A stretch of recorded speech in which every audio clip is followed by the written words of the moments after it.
All right, welcome everybody to our second episode of the Blindside Blitz. I'm Jim McPhee, and alongside me is Mr. Joe DeCapita. What's going on? And what's up, everybody? Welcome to Blindside Blitz. Oh, yeah, baby. We're excited to be all here. All you Blitz maniacs out there, hey, if you're new to the show, you can find this podcast as well as our political or entertainment and other sports podcasts at our website, grumblingsmedia.com. You can also find us on YouTube and rumble.com. Make sure you subscribe to us on YouTube and keep this train going. Also, anywhere you get your podcasts. That's right.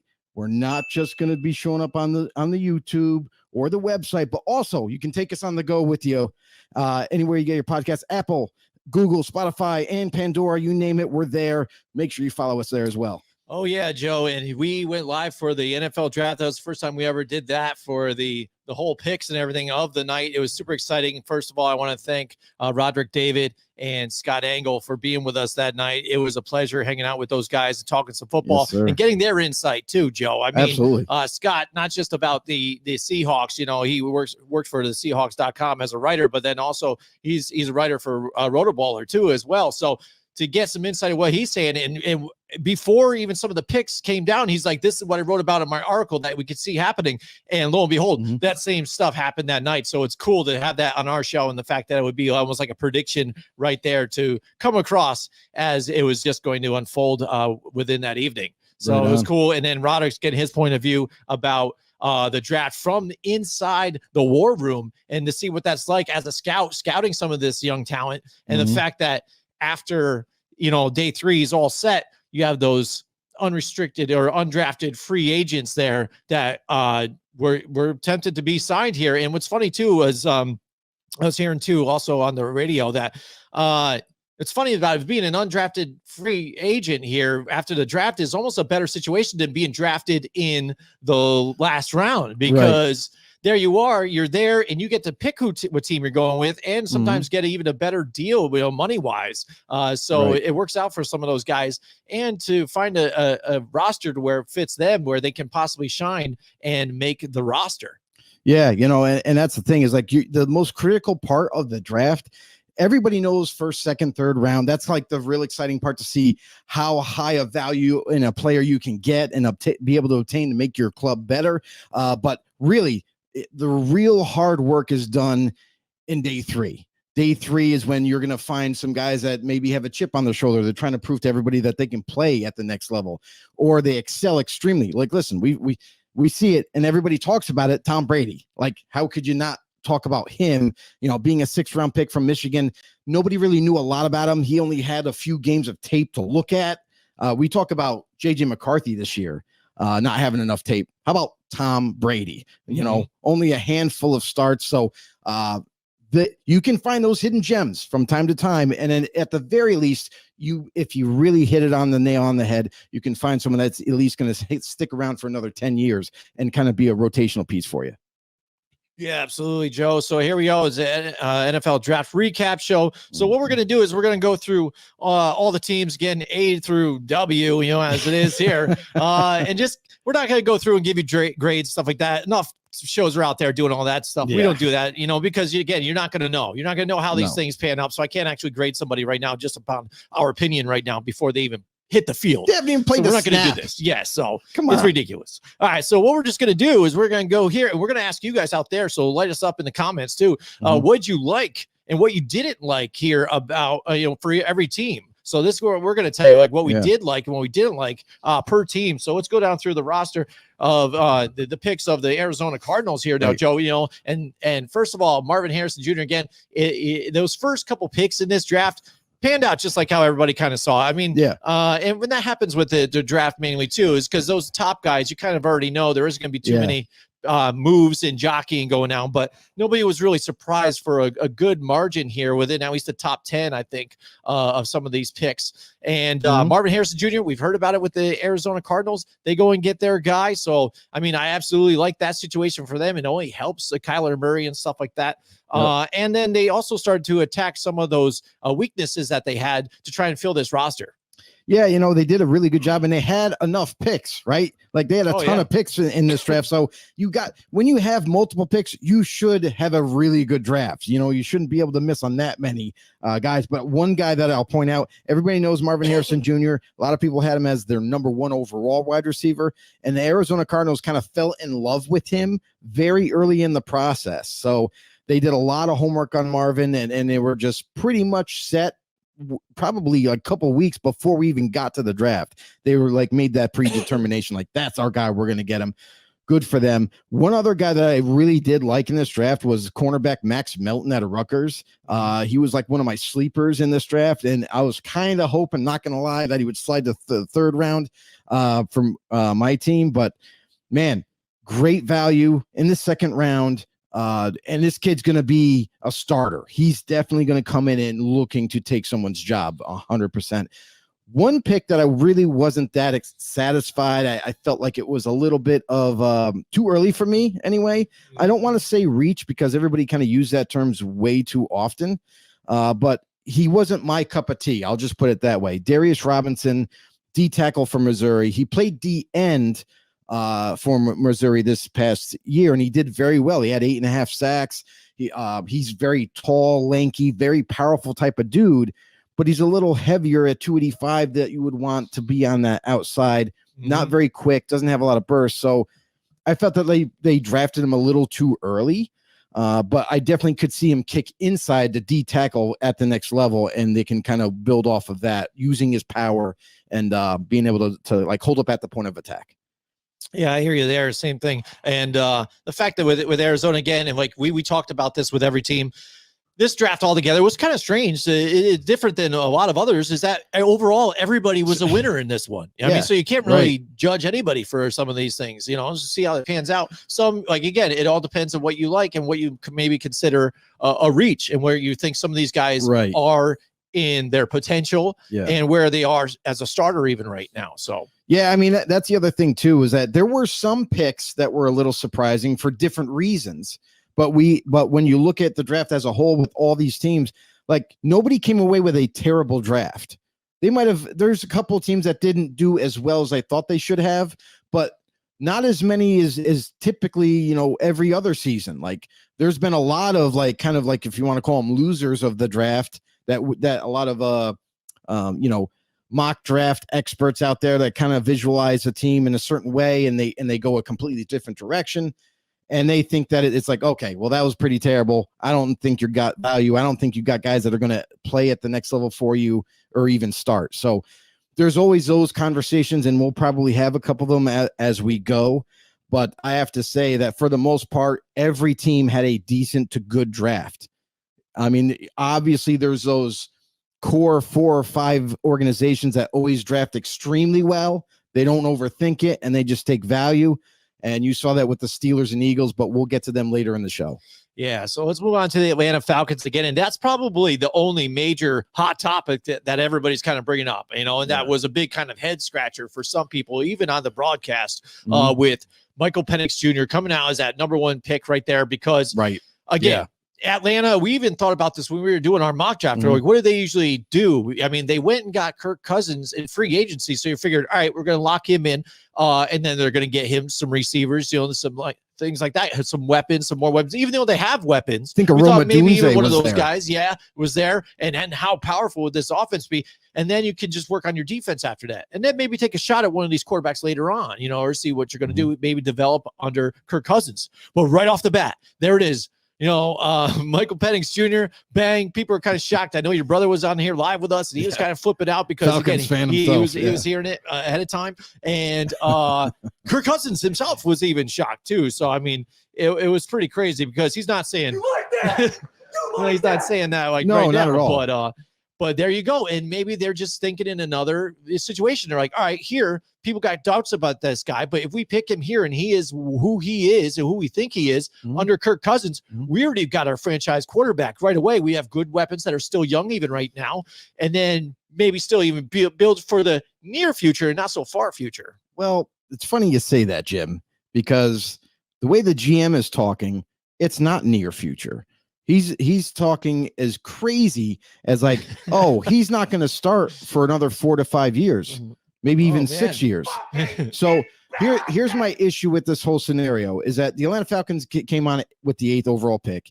Great and dandy. A lot of people, even just regular sports fans, I know my brother's a huge Falcons fan, so he was hoping for like a pass rusher. It's something that's kind of eluded them for many years. They keep taking them in the first round, and it just doesn't seem to work out for them. So they were hoping maybe this year you had a guy by the name of Dallas Turner. You had your pick of maybe even if you like Latu a little bit better, you could have took him, but maybe it was a little too rich for them. So I'm not sure 100% how aggressive they were in trading down, but I have to think that they explored it at least a little bit. But for them to kind of not go either direction, not even corner when they could have had their choice there as well, they go with quarterback. Now, initially when I saw the pick, I'm like, wow, Michael Penix to Atlanta. Nobody saw that coming. You know what I mean? Not even Atlanta fans. They were all expecting corner, edge rusher, something like that. But Michael Penix, I'm not upset with the pick. I think Michael Penix is worth that pick, and he definitely could be a starter at the next level. But here's my problem with it. Initially, I thought it was a great pick until I started to hear things about the GM and him trying to explain to the owner why he took quarterback. The owner, Arthur Blank, was extremely pissed off in that war room, staring at Fontenot, the GM, and wondering, dude, why the hell did you take a quarterback? So Fontenot had to spend several minutes to talk to the owner and try to explain his reasoning. So not only were the fans upset, the owner was pissed. And then for him to come out and say, everybody expected like, hey, you can get out of that Kirk Cousins contract. You can in 2 years. After 2 years, you can kind of get out of that deal and save a chunk load of money. And then I'm thinking, here comes Penix in the 3rd year, going to be the starter. And then Fontenot speaks later on, says, oh, no. There's no rush. Like, no, Penix is going to be the backup guy. And maybe 4 to 5 years later, he'll be our answer. Are you kidding me? He's already like damn near 24 years old. You're going to have this guy come start for you when he's going to be around 27, 28 years old. Are you kidding me? That just doesn't make logical football sense. And if that was, I know the fear for Atlanta was like they didn't want to be in quarterback purgatory. Yeah, right. So they wanted to be ahead of the game, much like Green Bay has. But if you have plans of him not even starting until 4 to 5 years later, I think what was the point of taking him now? Why take quarterback now?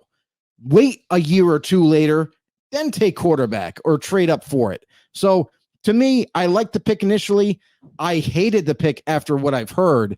And so to me, they could have gotten something of need right now that could help them right now trying to win the championship instead of now you're paying Kirk Cousins big money and you drafted a quarterback that unfortunately sounds like he's not going to play for a while. Right. Yeah. And like you said, so what is the story here? Because again, that was your pick. And then they follow through in defense. Like I talked about what we thought even the game plan is fill holes on defense.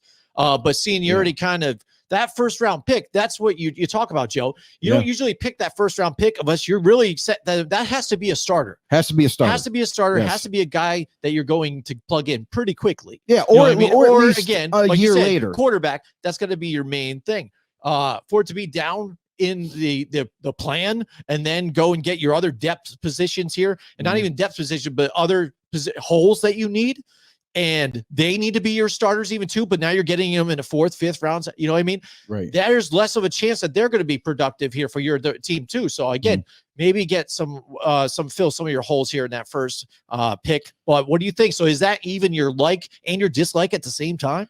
Basically, but I will go take it a step further. Now, here's the thing is where the Atlanta Falcons came back in the 2nd and 3rd rounds and we're like, hey, we know we kind of screwed up. And then who knows? I don't know what the conversation was had between the owner and GM, but it's awfully funny how in the 2nd and 3rd rounds, you went right to D tackle. You went right to edge rusher with Braylon Trice coming out of Washington and Ruko Rororo coming out of Clemson. I really like the ceiling. Like, I think there's a lot of potential for Rook. However, the problem with Rook is that he is kind of raw, has amazing talent, amazing physical talent.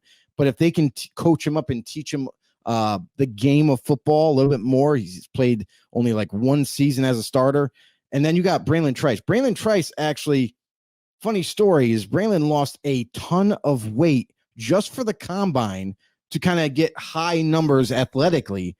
But I got a feeling that he's not going to be playing at 238, 240 range at the next level if he's going to be playing DN. So he'll most likely gain that weight back that he held on to back in Washington. And he was a stud. He was a pass rush. He was kind of like a underrated pass rusher at Washington.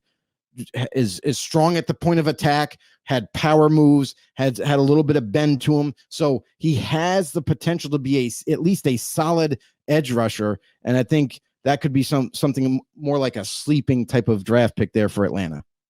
All right, so let's head to the Baltimore Ravens again. And Joe, again, Ravens always draft well. You know what it is always. With them. They do it. This is one of those teams.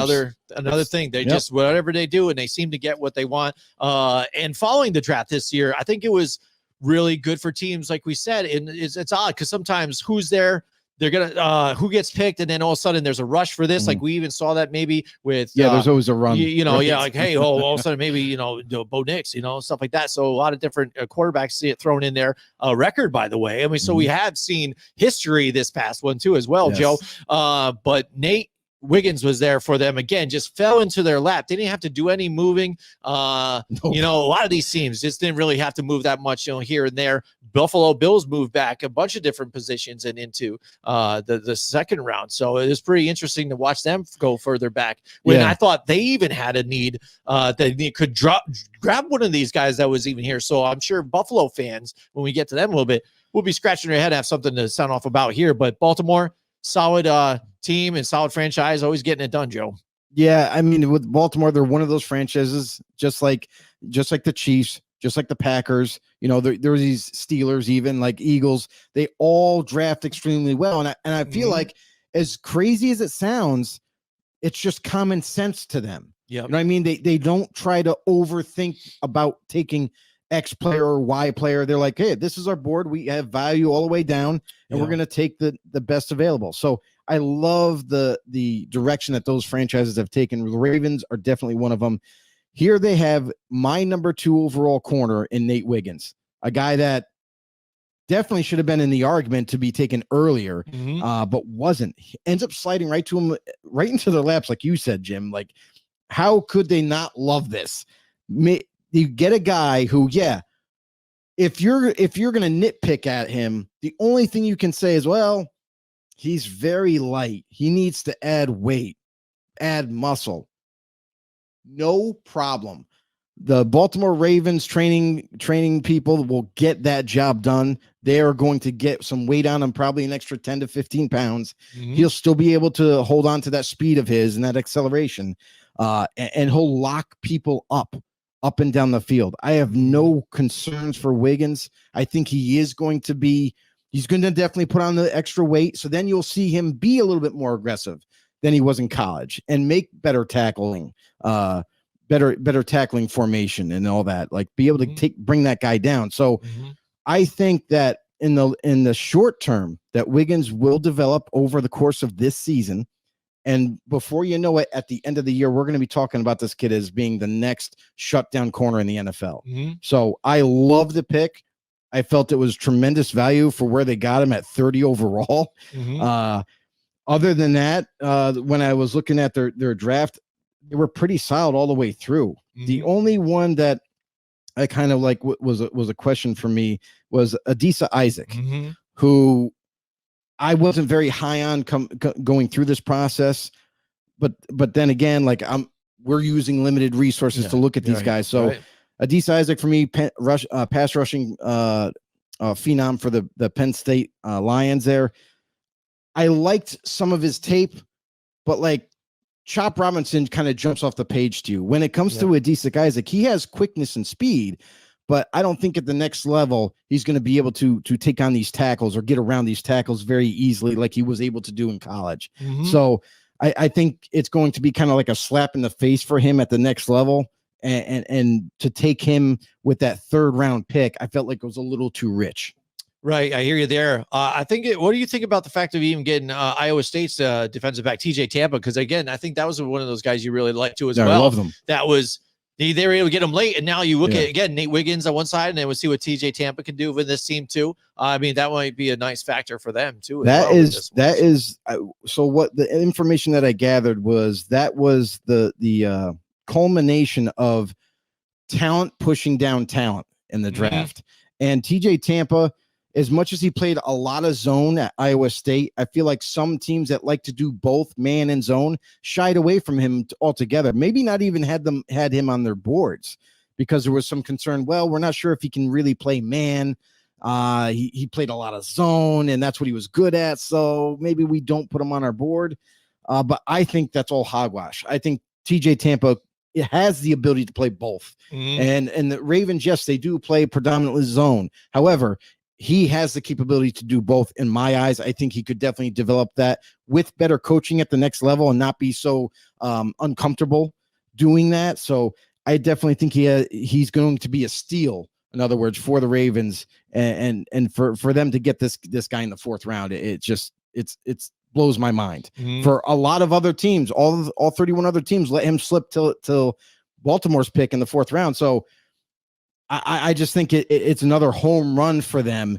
And yeah, he might not get on the field early on, but this pick could also be like a future pick. Like all the good organizations can maybe pick a year or two ahead with talent. And TJ Tampa could be one of those when Marlon Humphrey moves on or wants a new big deal. Maybe they're not looking to re-sign him and they're just going to insert him with TJ Tampa.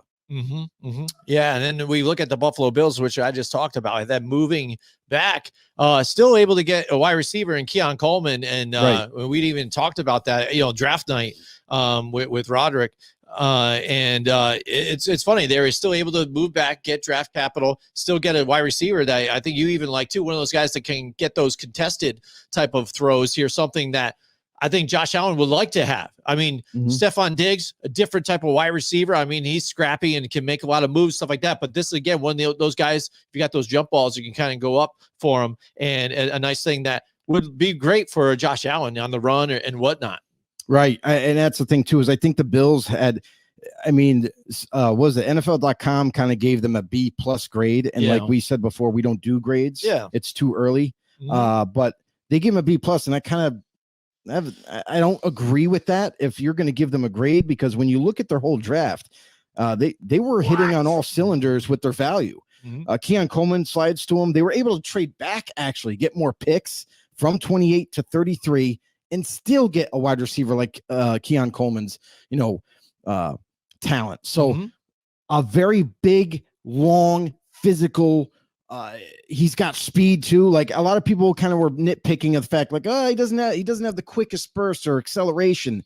It's kind of like build-up speed. But man, when you saw him at the combine, like, I don't know, I saw enough explosion to where the dude was running 23 miles an hour through a drill. Pretty fast for a guy his size, for anybody. So for him to be able to display that at the combine, I was sold. I was like, okay, this guy's got the size. He's got a wide catching radius. These big hands that can catch pretty much anything. We've seen him catch one-handers over the shoulder, everything. So an amazing pick for the Bills. And Josh Allen was super ecstatic because he was so happy that as soon as that pick went in, he gave him a phone call. It was like, hey, bro, let's get to work. You know what I mean? So absolutely, good for the Bills. And like I said, as far as the rest of their draft, Cole Bishop, really good defensive back for them at 60. Dwayne Carter was an amazing value pick, I feel like, at D tackle, guy that's going to be rotational, at least in his first year. Ray Davis, running back, like a lot to like there. Now you get depth at that position and a different type of back than James Cook. You get a very physical, a guy that can also make people miss and do everything you need him to do. So, and then the list kind of goes on and on and on. Cedric Van Pran Granger, one of my favorite interior offensive linemen, most likely would be a starter, maybe even this season at center. So they got a lot of value as you go down the list. And honestly, I can't really give a negative because I feel like they had such a solid draft that your last few picks are special teams guys, possibly guys that maybe not make the cut. So all in all, I think they did an excellent job. All right, we've got Big John in the house with us tonight. What's going on, Big John? Big John, he says, how did the Bills not pick up Adonai Mitchell in the second round?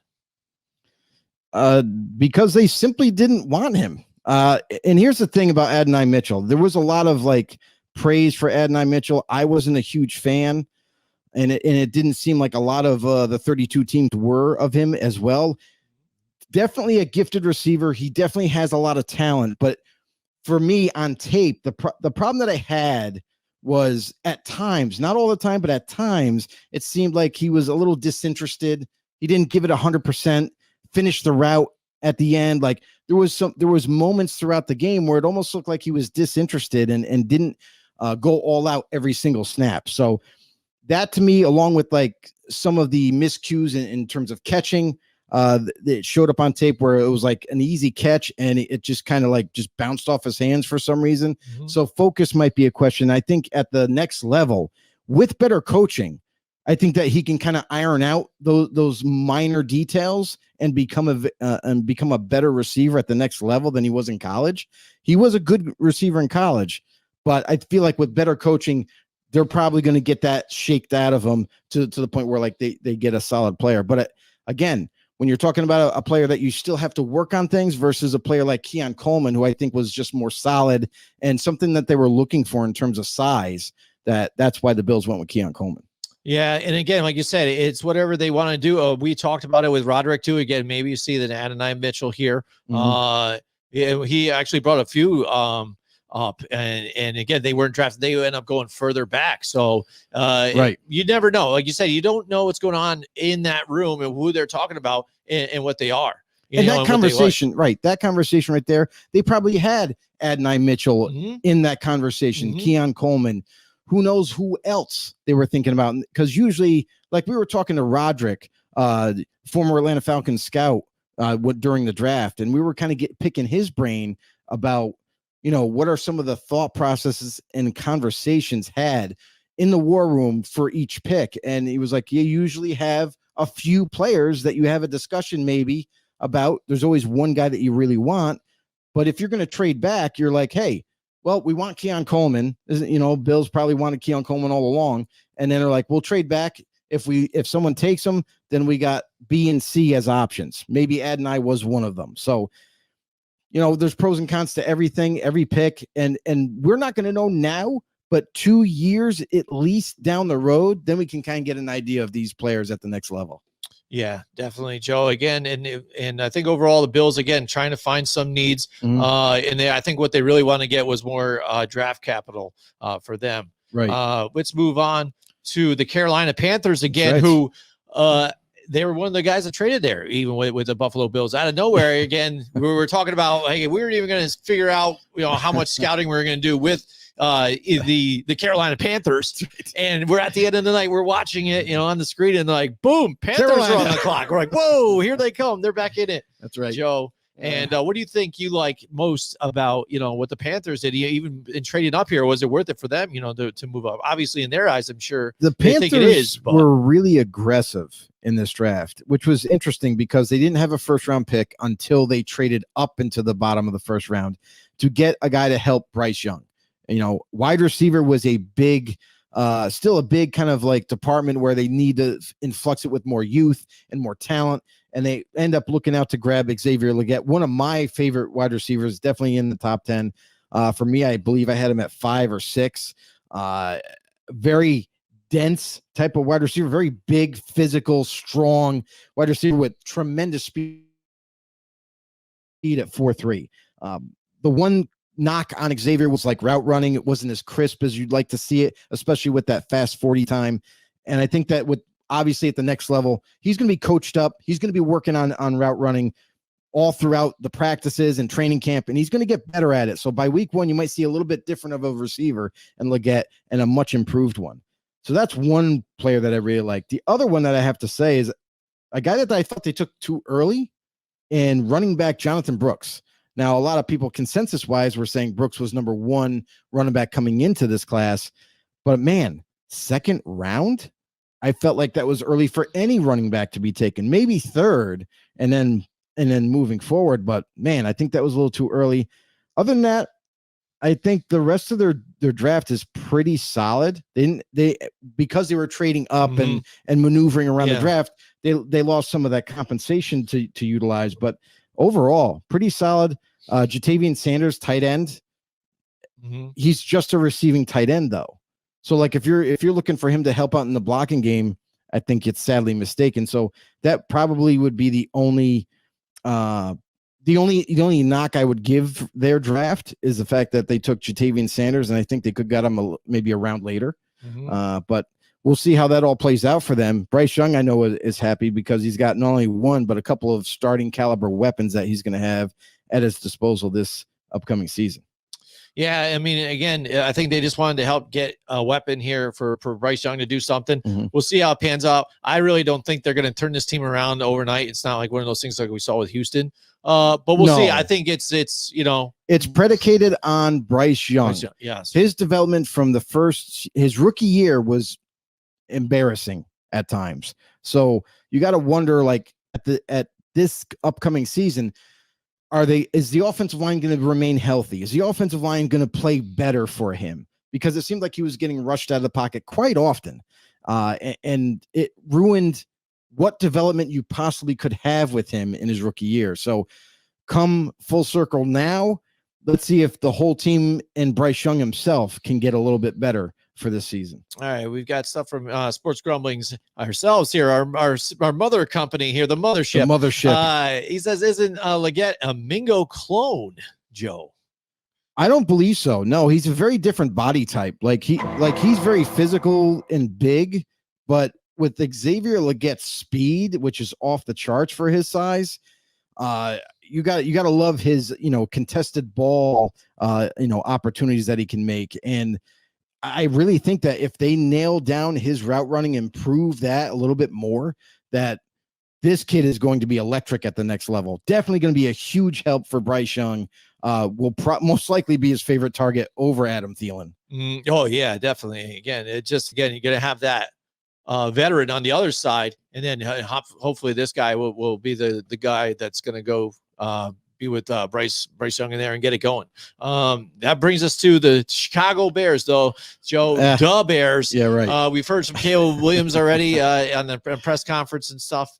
I think they did pretty good. Again, I mean, Caleb Williams, is their spot. Only lo and behold here to see what happens in this upcoming season. They go and get, Rome Odunze too in the same draft. So they get the wide receiver to go along with them. Everybody's excited. They get the tackle too on top. So it looked like they were doing everything they could to help this team out, especially after the free agency that they had too. I mean, so when you thought it even could get is any better, they really handled it in the draft, I thought, too, as well, and even grabbed a punter too. And that punter, even Taylor, that one of our guys in the last broadcast would brought up, like, go get Taylor. Well, they've got Taylor now too. So, and I think it's hilarious how Caleb Williams goes and says, "Hey, it's good, welcome to the team, but I don't think you'll be out there kicking so much, because the offense is going to be out there doing their thing and getting them touchdowns." So, but Bears, again, I'm excited to see what they can do here.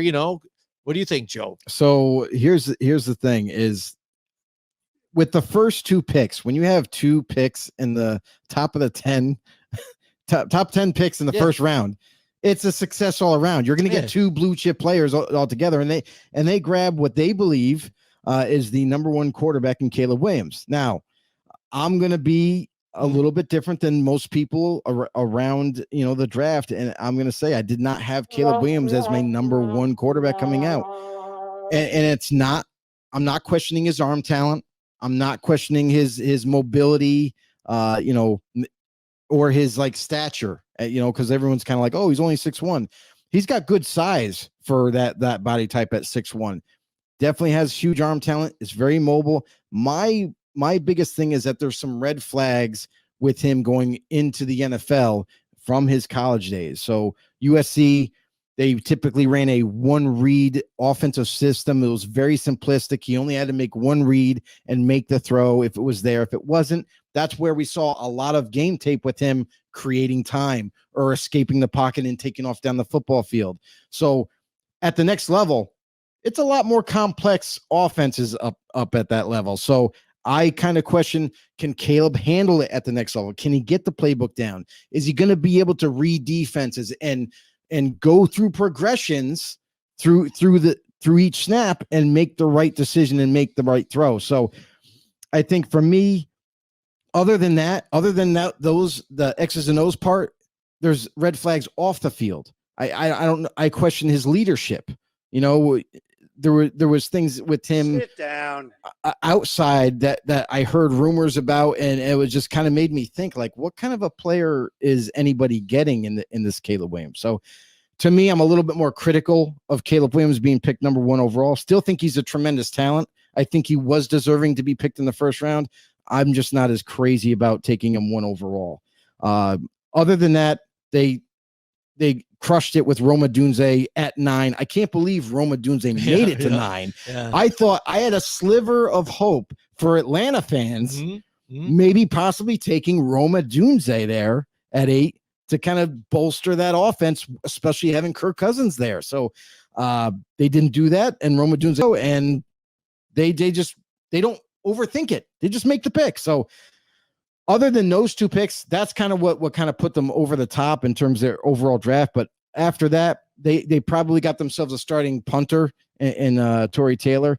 The tackle, though, and Kieran, he's definitely a raw prospect. So even though they've drafted him in the 3rd round, he's still a little raw to where they're hoping they can get him up to speed to be able to be somewhat of a presence there. All right, Joe, we got a familiar face in the house with us tonight. It's Mike Tackett. What's going on, Mike? Is with us tonight.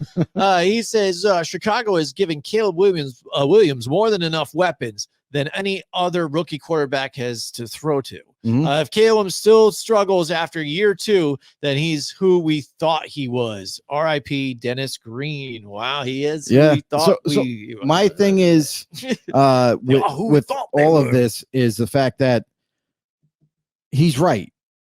For any quarterback that was going to get drafted by Chicago, they're coming into a way better situation than anybody could anticipate. You know what I mean? Like there's a ton of talent surrounding him. They have a solid offensive line. They have weapons galore. You know what I mean? Like he's coming into a situation that typically a number 1 overall pick does not come into. So if he struggles and throughout the whole year, like, yeah, maybe he might struggle in the beginning because, you know, there's jitters involved and it's first time playing at the NFL level. But maybe it smooths out, and by the end of the season, you start to see the reason why you drafted him, hopefully. Or it goes the other way, and he kind of struggles like Bryce Young, where Bryce Young struggled to connect with his throws, and decisions were poor and would fumble the ball.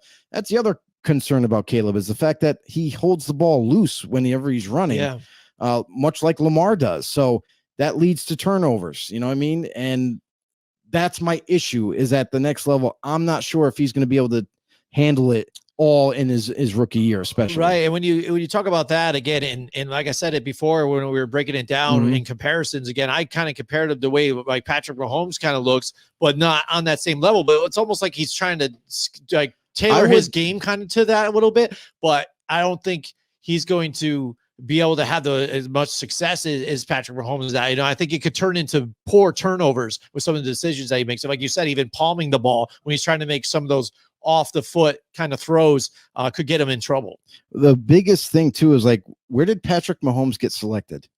At around the 10 area. Yeah, exactly. And that's all I was saying is I don't think he's worth the number 1 overall pick, but I get it. If you want to stay there and that's your guy and you make your pick, great. I hope for the Bears fans that it pans out, because if it doesn't, then we talk about quarterback purgatory. Now they got to they have to try to find another one. So after moving on from Fields. Yeah, absolutely. When we talked about it even that night, it was funny because we were like, I think it was with Scott Engel. Right. He brought it up, and then I was like, yeah, because I actually just talked about it before. Last time they really had a good quarterback, that they drafted, Jim McMahon, right, back then. Yeah. You'd have to go that far back, Joe, to when they won the Super Bowl. Yeah. So that's scary stuff.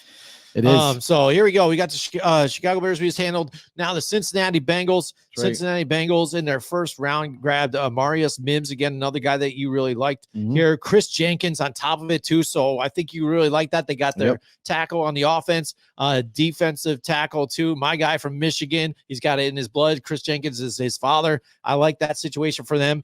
And again, I think they're doing what they got to do too to get back to the playoffs and back further, into the AFC Championship game. Right. Because I think they still got punched in the mouth by the Chiefs last time when they were in there, and they still smelling blood. So the one thing that's kind of funny is that Cincinnati has gone to offensive line play in the last 3 years because they have to protect Joe Burrow. He's already suffered a couple of injuries. It's kind of derailed the momentum that they've had going into playoff situations and what have you. But here you go. They go with Marius Mims, one of my favorites, especially coming out of Georgia from as an offensive tackle. The only kind of thing that when you look at his tape, the only thing is limited opportunities for experience. He's only had 8 games starting for Georgia, so he's limited in 1 year of true starter playing time. That's the knock on him. He's a little bit raw, but not to the, I hate saying raw because it's not like he can't play, but there's some nuances in this game that need to be perfected, need to be worked on in terms of, technical wise, footwork, hand placement, that type of deal. But I'll tell you right now, his talent is through the roof. The Bengals could have came away with possibly the best offensive tackle off the board because he wasn't number 1 overall, but I feel like it's because he still needs to work on things. So for Marius Mims, who knows? This kid could be a blockbuster selection here for the Bengals, locking it up at tackle for them. And then you mentioned Chris Jenkins, another D tackle that I had in my top 5 D tackles that I love Chris Jenkins. I love what he brings. He's a run stuffer. He's a guy that's going to create pressure for you. Not going to be the pass rusher, not going to be able to get 6, 7, 8 sacks or anything like that, but a guy that's just a very good football player. You look at if you scan through the rest of the draft, they're another team that did a very solid job. There's some pros and cons to some of their picks. Think of Eric All from Iowa, the tight end, a sleeper that I had in mind that he had back surgery, came back from it. But he looks the part at the next level. This guy could be a steal if he remains healthy. Very athletic, got a tight end that you kind of look at, and I know he's from Iowa, so you're going to kind of make the comparisons of George Kittle. And it holds weight. It's not like something like, oh yeah, he's from George Kittle because he's from Iowa. No, he has that talent, that ability to do so. And then the one knock that I'll give him is I wasn't crazy about the tight end from Arizona, Tanner McClatchin. Not my favorite dude. Definitely just going to be a receiver for you out of that tight end position. Never is going to block for you. I just kind of frown on that. A guy that's only going to be one-dimensional. So when he's in there, there's nothing to guess about what he's going to do. So that would be my only one knock on him. Yeah, and I even like getting Jermaine Burton in this part because I've seen him make some pretty good one-handed catches. He's got one of those guys, if you rank him on Madden, he's got the drops a little bit, but the spectacular catch is there. You know what I mean? So it's kind of like that boomer bust sometimes, I think, with him. Number one thing with receivers, you got to catch the ball. Yep. So I don't care how fast you are and how great you are at route running. If you can't catch or struggle with it, that's going to be a big problem. We saw it with the Chiefs this past season where guys were dropping the footballs. Absolutely. Mike Tackett's got another comment. He goes, how much faith does Cincinnati have in Trent Brown, given they've drafted Mims?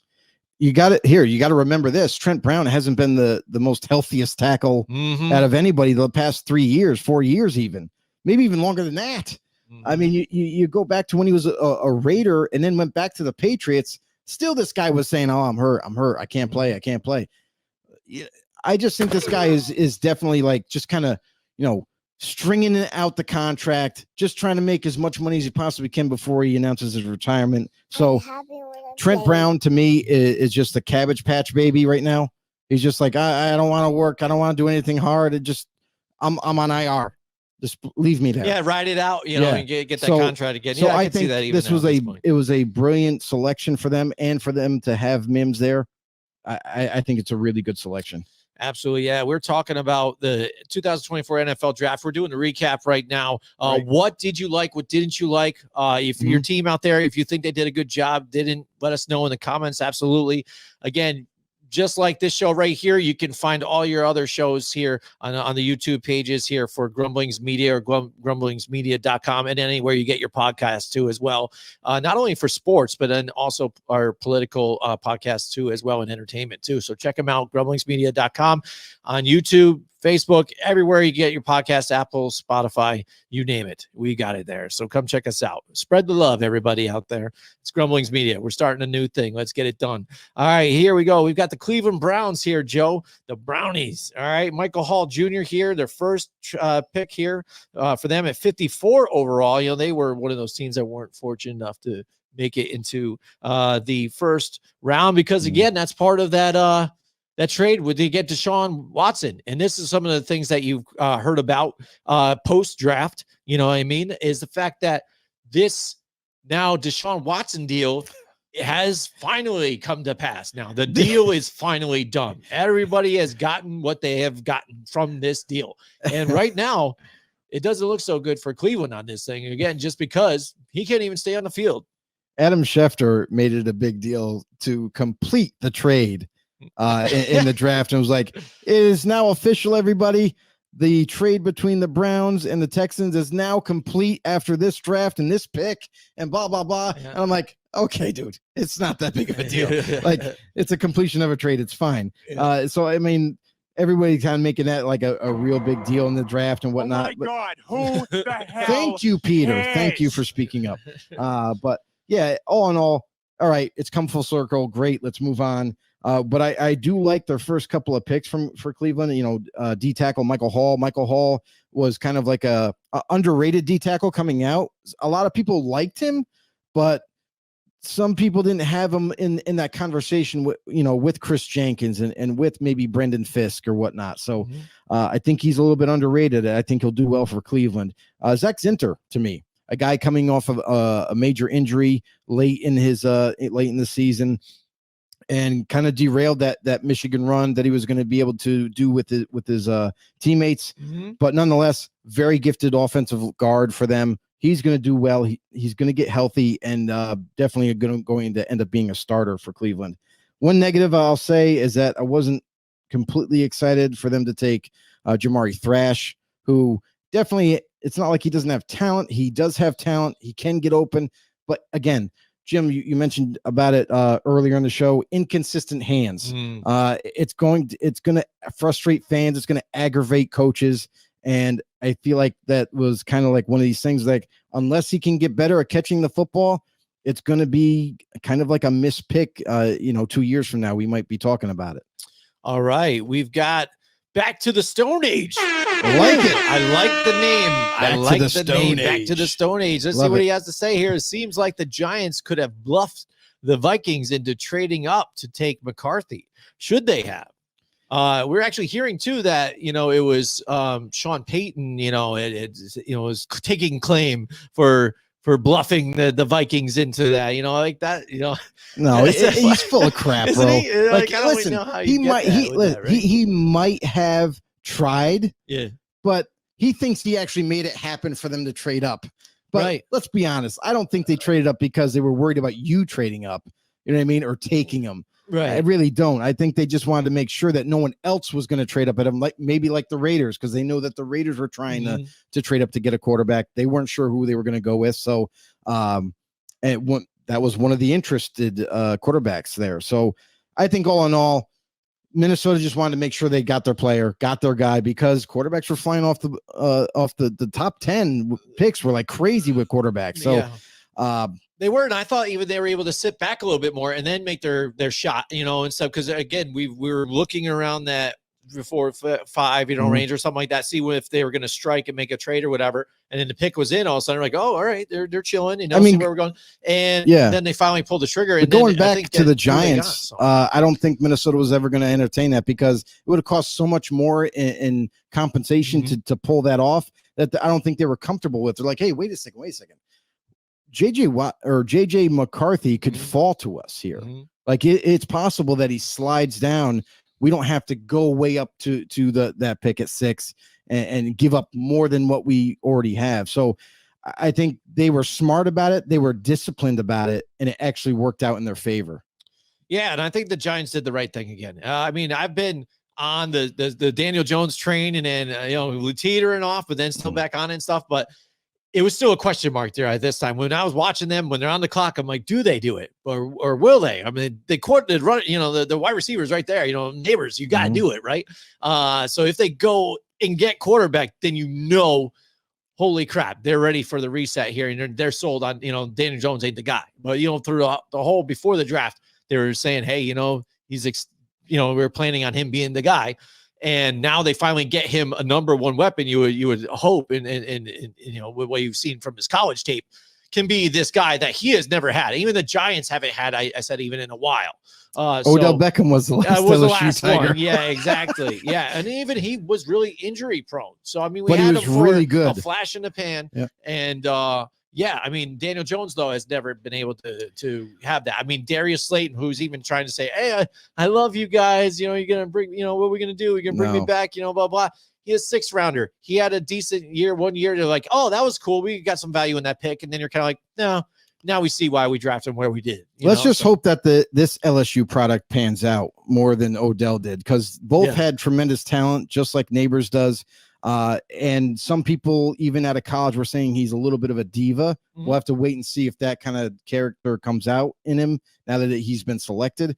But the other thing that was interesting with the Giants is that they were actively trying to trade up to get Drake May. It wasn't a secret. Mm-hmm. Like, as we got closer to the draft, we started hearing grumblings that, Giants are on the phone right now before even the draft starts. They're talking to the Patriots, possibly trying to get to that 3rd spot. If they can pull it off, they're going with Drake May. And everybody kind of found that out. So that, to me, also tells me that they are done with Daniel Jones. They are looking to replace him. They just weren't able to do it this year. But next year, watch for them to be players in that quarterback market. Mm-hmm. It may be limited, but if they like somebody out of that draft class, they're going to yet again attempt to get a quarterback. So Daniel Jones isn't safe.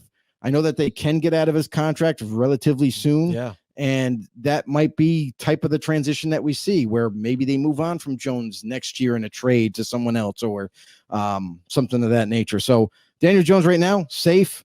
He's going to be the quarterback now that we know that they couldn't pull off that trade. So, but man, it was a steal for the Giants at 6 to get Neighbors. Nobody anticipated him to be just falling down right to the Giants, and he definitely did, because the Chargers were picking at 5. Yeah, everybody's like, they don't have receivers. They gotta take Neighbors, right? Like 100%. Well, Jim Harbaugh doesn't think like that. Doesn't value receivers in that light. So with his offense. Yeah, you talked about that in the offseason. All right, talk about divas now. Here we are talking about the Dallas Cowboys. They had plenty of them. And and it's funny how now Elliott has come back home here. Now that's the loaded backfield here. So again, how much eating he likes to do. There's a lot of mouths to feed in that backfield. So we'll see where that pans out for everybody. But the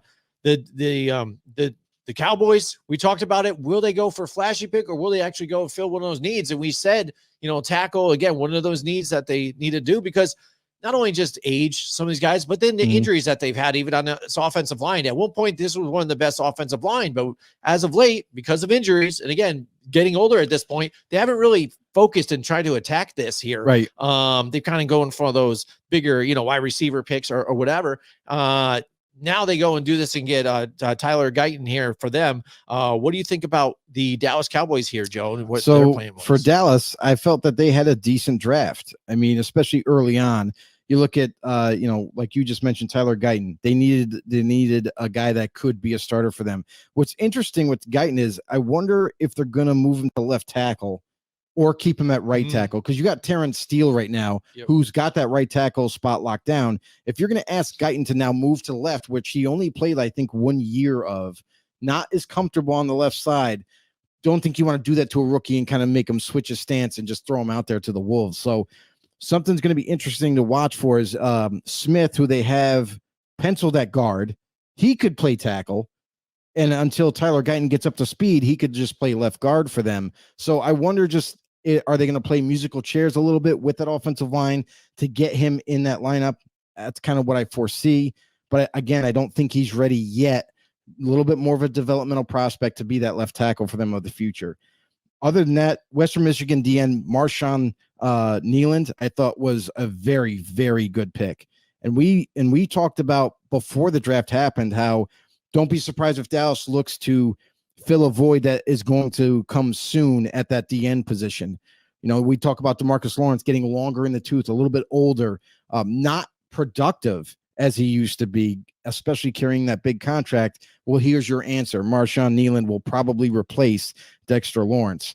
Cooper Beebe, a guard. Love that pick for them. Another offensive depth piece. After that, I feel like they were kind of just trying to throw some potential players after that round there in the third. So like the first few picks, after that, not extremely crazy with the rest of their selections. Yeah. I mean, it's like you said, they're trying to build up, pieces of the defense. We weren't sure if they might go defensive back here early on. Mm-hmm. But again, offensive tackle, not a bad situation for them. They definitely got offensive. And they were able to help that out, which is a big need because again, you invest in Dak Prescott. This is your guy. You got to be able to keep him upright if you're going to have him moving forward. Yep. We've got another comment in the house with us tonight. We got. All right, we got W. Del Pilars in with the house tonight. All right. He says Daniel Jones that bad, or is it the fact that he haven't had an offensive line and it's so long that I can't remember? And that's part of it too. And how many years have they just drafted nonstop to try and fill those gaps? I remember even Will Hernandez, those guys and stuff.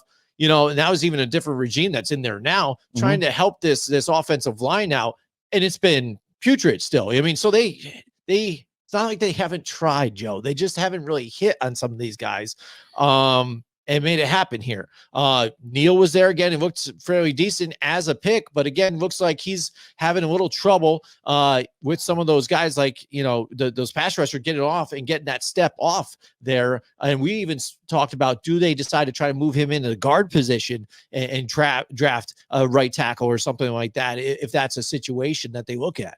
That's the thing too, is like they did their homework through free agency. They've shored up the offensive line and brought veteran free agents over to shore up that offensive line. So now there's not that much of a question with them going forward. They know what they have in their offensive linemen and what their capabilities are. You look at Jeremy Illuminor, who came over from the Raiders, a guy that can play any position on the offensive line minus center, but a guy that plays it super solid and super well. So he's not elite by any means, but again, this guy is very versatile, can play guard for you, can play tackle for you, and he plays it at a high level. So I think that was one of their biggest free agent acquisitions, and a guy that's definitely going to show you that this offensive line isn't going to be as putrid as you would say this upcoming season.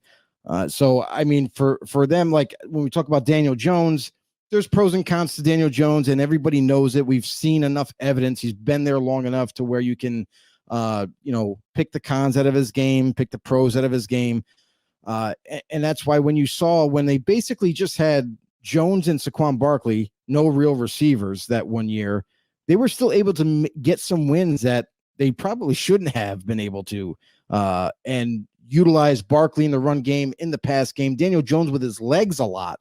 And that kind of kept defenses on edge. So fast forward that another season, 2 seasons ago, where they kind of tried to grab random receivers and threw them all together, and an offensive line that still wasn't up to par, but they still went into the season like that, and he struggled mightily. Now you come into this season where it seems like your offensive line is a lot more solid. You just drafted Neighbors, who's going to be a very explosive number 1 wide receiver for you. Now maybe you might be able to see a little bit different side of Daniel Jones, maybe a better side of him. Because if he doesn't get any better this year, then it's curtains for him. Right. And I think it's a mix of a little bag of everything in a sense, though, too. Because look at the offense. I've thought that the offense even was doing too many deeper routes to where your offensive line was bad. Daniel Jones had an average of 2 seconds to drop back and throw before the pressure was there. Mhm. He got pressured 152 times last year, and he's around averaging 30% of those plays. So he has no time, but all the routes are deeper. There's no other chance to dump it out to anybody. Right. And the wide receivers that you have, even on shorter routes, they just can't get open because they're not that good. Well, the So bottom that's the line thing. was that the offensive plays, like you mentioned, deeper routes, there was no outlet. So Yep. when you had Saquon in the backfield, how come you didn't have Saquon, instead of blocking, leak out in the flat and just wait for the football? If no one was open deep, then just, drop it down below. So I feel like play calling definitely played a major part, especially last season. But I think you don't have to worry about that this year. The offensive line is definitely upgraded. You see that on paper. I know we're looking at it on the depth chart and all that, and you can say, oh, yeah, it looks great on paper. No, it really is quality free agents there. So I don't think you have to worry about the offensive line as much anymore. You got your big weapon in Neighbors. Now, this comes down to Daniel Jones this year, because now you can't have any more excuses. You even got your head coach who's going to call the plays this year. I don't think it's going to be Mike Kafka. It's going to be the head coach who originally was calling the plays, where you saw some success. Yes. So overall, this team is headed in a better direction this year. Now, I'm not saying they're going to compete for the division or anything, but what I'm saying is that you're going to see a better product on the field week in and week out. All right, here we go. Let's go to the Denver Broncos now, Joe, the guy who, again, Sean Payton, we just talked about, he's taking claim here. Now, one quick question for me, even with Sean Payton now, which I think we've seen this with Belichick losing Brady, and then to see him kind of do it on his own.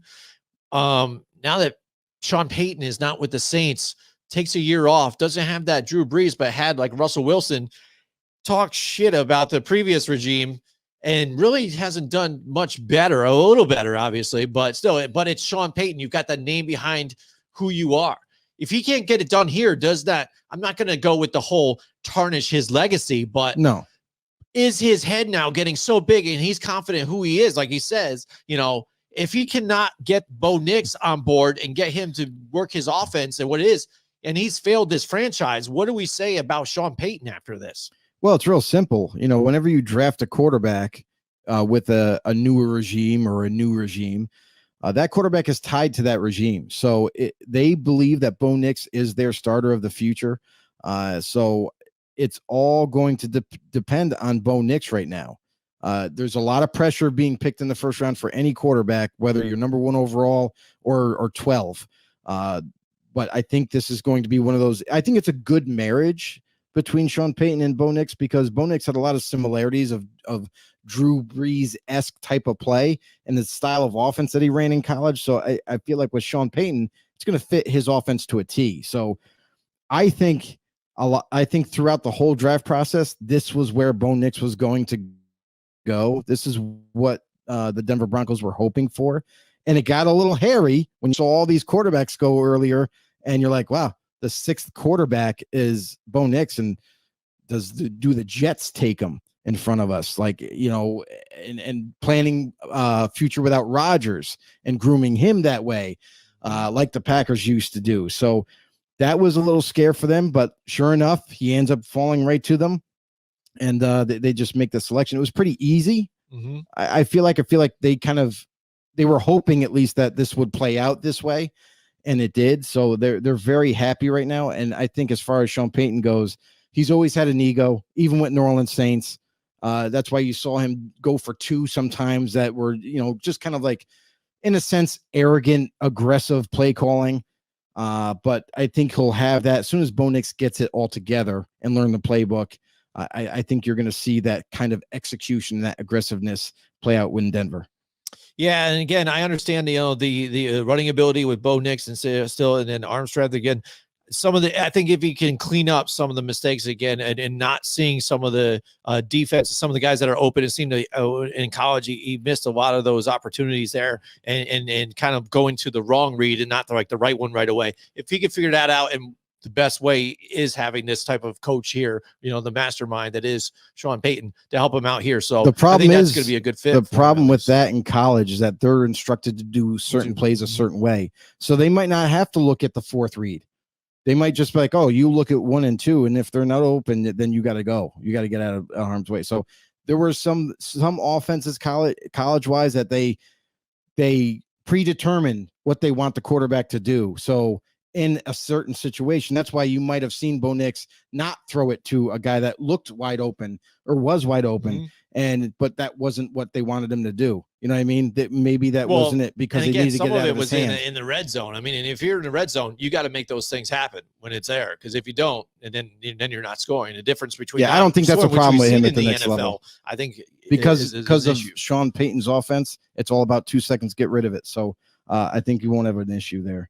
All right, moving on to the Detroit Lions. Wow, we're only an hour in, and we're only on the Lions. I just have to say, Oregon wide receiver Troy Franklin that got selected by Denver. That is one pick that I really wasn't high on. A lot of people were surprised in how far he fell. I wasn't. I'm not a big fan of Troy Franklin because of his lightweight as a wide receiver. He's tall, has long arms and everything, but guy's light as a feather. I think with those physical corners at the next level, they're going to be able to push him around a little bit when it comes to going up for the football.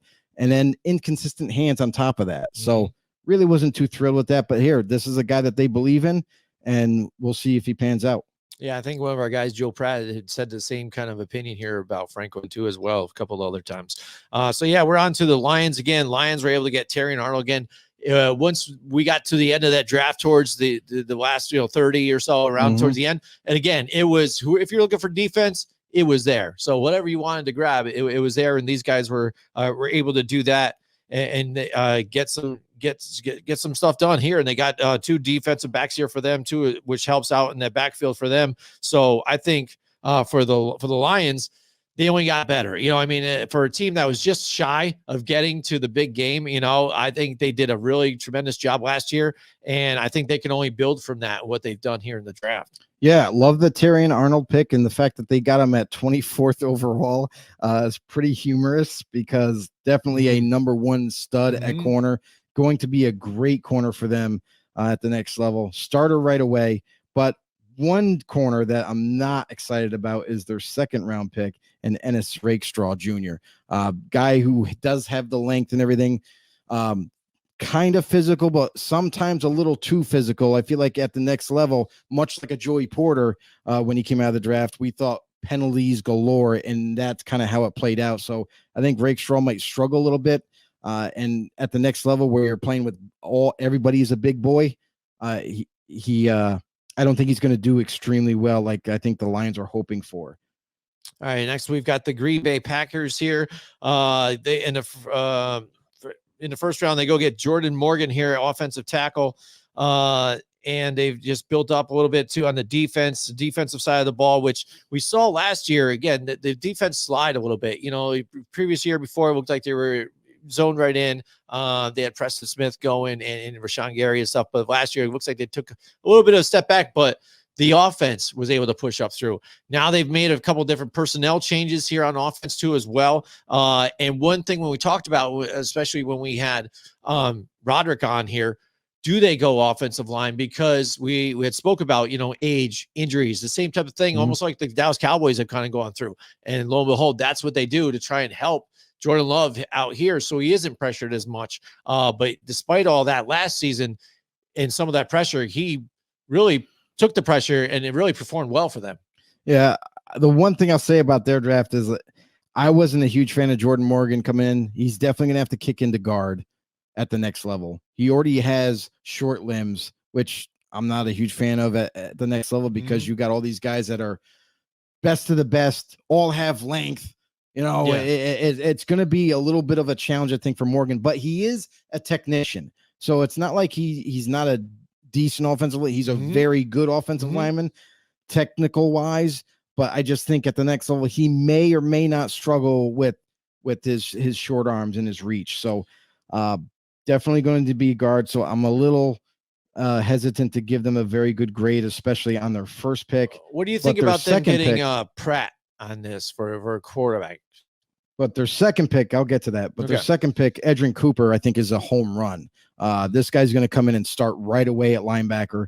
He still needs a little bit of work and refinement, but I'll tell you this right now, this kid is explosive. He's fast. He flies all over the football field and a great tackler. So, and I also think he could develop into a nice coverage linebacker for them. And we'll get to Michael Pratt. Michael Pratt, Not a huge fan at all. Mm-hmm. I'm going to be honest. I know there's the consensus likes Michael Pratt and maybe his development down the road and what have you, but I just didn't see enough on tape to give me confidence that I think he could develop to be that. I think his best case scenario, in my opinion, is that he's a career backup. But Pratt, I don't see him developing as a starter at any point in his career. Mm-hmm. Now, again, if you look at their depth chart here for quarterbacks, again, they didn't really have anybody else there either. So, I mean, I guess they get Pratt for that situation. But I think if you're Green Bay and you were where you were last year and you try to position yourself to win, if Jordan Love goes down, I don't really trust any of these other guys to get you to the playoffs. So at least hold the seat warm until Jordan Love possibly can come back. I don't know why they didn't think about trying to get just one of these veterans to kind of fill that gap. And they still could. They could still sign a free agent quarterback that's out there that they think that could at least, band-aid the situation and kind of keep them in the running type of deal. But a lot of those quarterbacks, maybe Ryan Tannehill. He's to me, that would be a good signing for Green Bay right now. Mm-hmm. Now that the draft has transpired, we all know how it how it went down. Now it's to the point where like you signed your undrafted free agents. And now it's like the free agents that are left over, you might be able to bring in one or two of them if you want to fill that 90-man roster up and give them an opportunity to maybe earn their spot. So Ryan Tannehill makes a lot of sense. I feel like he's the best available quarterback as a free agent right now. So I think it would be a smart idea because that way you have a veteran presence as your backup, a guy that can run that offense and still has that mobility like Jordan Love that he can get out of harm's way. Mm-hmm. Yep, absolutely. So here, let's go to the Houston Texans now, Joe. Mm-hmm. They weren't, they didn't have any picks to go again because of that trade also that they did too. So they had for their first pick, it's a number. They traded it away overall. Yeah. So they traded it to the Vikings and they got multiple picks in the middle rounds. Mm-hmm. So they started that off with Kamari Lassiter, a corner that I do like. I think he is a very instinctual corner, but if you're going to put him on an island, I think that's going to be a mistake. Not the fastest corner in the draft, to say the least. It was in the high 4.6s in terms of his 40-yard dash. Not as quick, but man, is this kid smart. He knows how to play the position. It's almost like he's like has a linebacker mentality in terms of being able to read the offense, read routes and how they're going to happen and react to them very quickly. So that's the part of his game where he's going to excel at the next level, where I feel like he's going to always put himself in the best possible position to either make a play or disrupt that football. So Lassiter, I do like him. I'm not in love with him, but I do think he has talent to be a starter at the next level. Other than that, when you look at the rest of their draft, they just kind of filled not only needs, but they also got value for their picks. Cade Stover, tight end at Ohio State, a guy who's very physical, who's going to be able to block for them extremely well, who can also go out for passes. A little limited in terms of receiver, but still can get the job done. Blake Fisher, tackle from Notre Dame. I think this is kind of a steal for them because Blake Fisher, if he stayed one more year at Notre Dame next season, we're talking about this kid of being a top 5 tackle. So immense value for Blake Fisher, guy that could insert right away if you need him to. But other than that, you got yourself a chess piece that can just kind of slide into his role for future years. So overall, I think they did a really good job. The second half of the draft, not really keen on it because a lot of those players, it's not like somebody slid so far down into the 6th round where you're like, oh my God, he's there, and they took him. So overall, Texans did a bang-up job. They killed it with addressing needs and value. Right, and when you talk about Cade Stover, again, former Ohio State Buckeye too, played with C.J. Stroud, where Stroud even leaned on him a little bit too at times. So to get reunited here too, guy he trusts at the tight end, what better situation for him here too? So that only helps them in that situation. So I think that was a good pickup for them as well. Right. The Colts, that night we heard a lot of different things. They might be movers and shakers. Again, a doomsday. It was all over the ESPN and everywhere else. Everything was being talked about a doomsday and Brock Bowers. Yes, that's what the two names that kept popping up. It was pretty crazy, and then nobody made that move, for that. Nothing happened. They didn't. Though, but in the 15th overall pick, like Latu, they're the ones that grabbed him too. The defensive end, good pass rusher even for them. So a lot of people were high on him over top of a lot of different guys, and lo and behold, he goes there. And it's cool for Indianapolis because they've been missing some of that type of dudes. They've tried the DeForest Buckner, situations here and there. He's a D tackle though. Yeah, I know. But I've been trying to get some of these guys to get pressure and good defensive guys. So they needed one of these types of players for their team. They needed a guy to pair up with Kwity Paye. Mm-hmm. And they drafted Kwity Paye in the first round, and he's been an immense talent, has done very well for them. Mm-hmm. Now they're trying to match him up with Latu, which I think is a good idea. The only issue I have with Latu is I kind of had him sliding either end of first round or even into early second round because of his injury.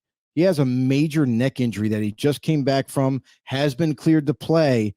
But the funny story is that the first doctor he went to wouldn't clear him to play football. Then he went to another doctor, and the doctor says, "Oh yeah, you're good."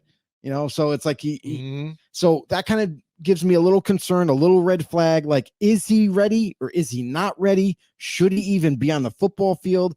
So there's those major health concerns for a lot of teams.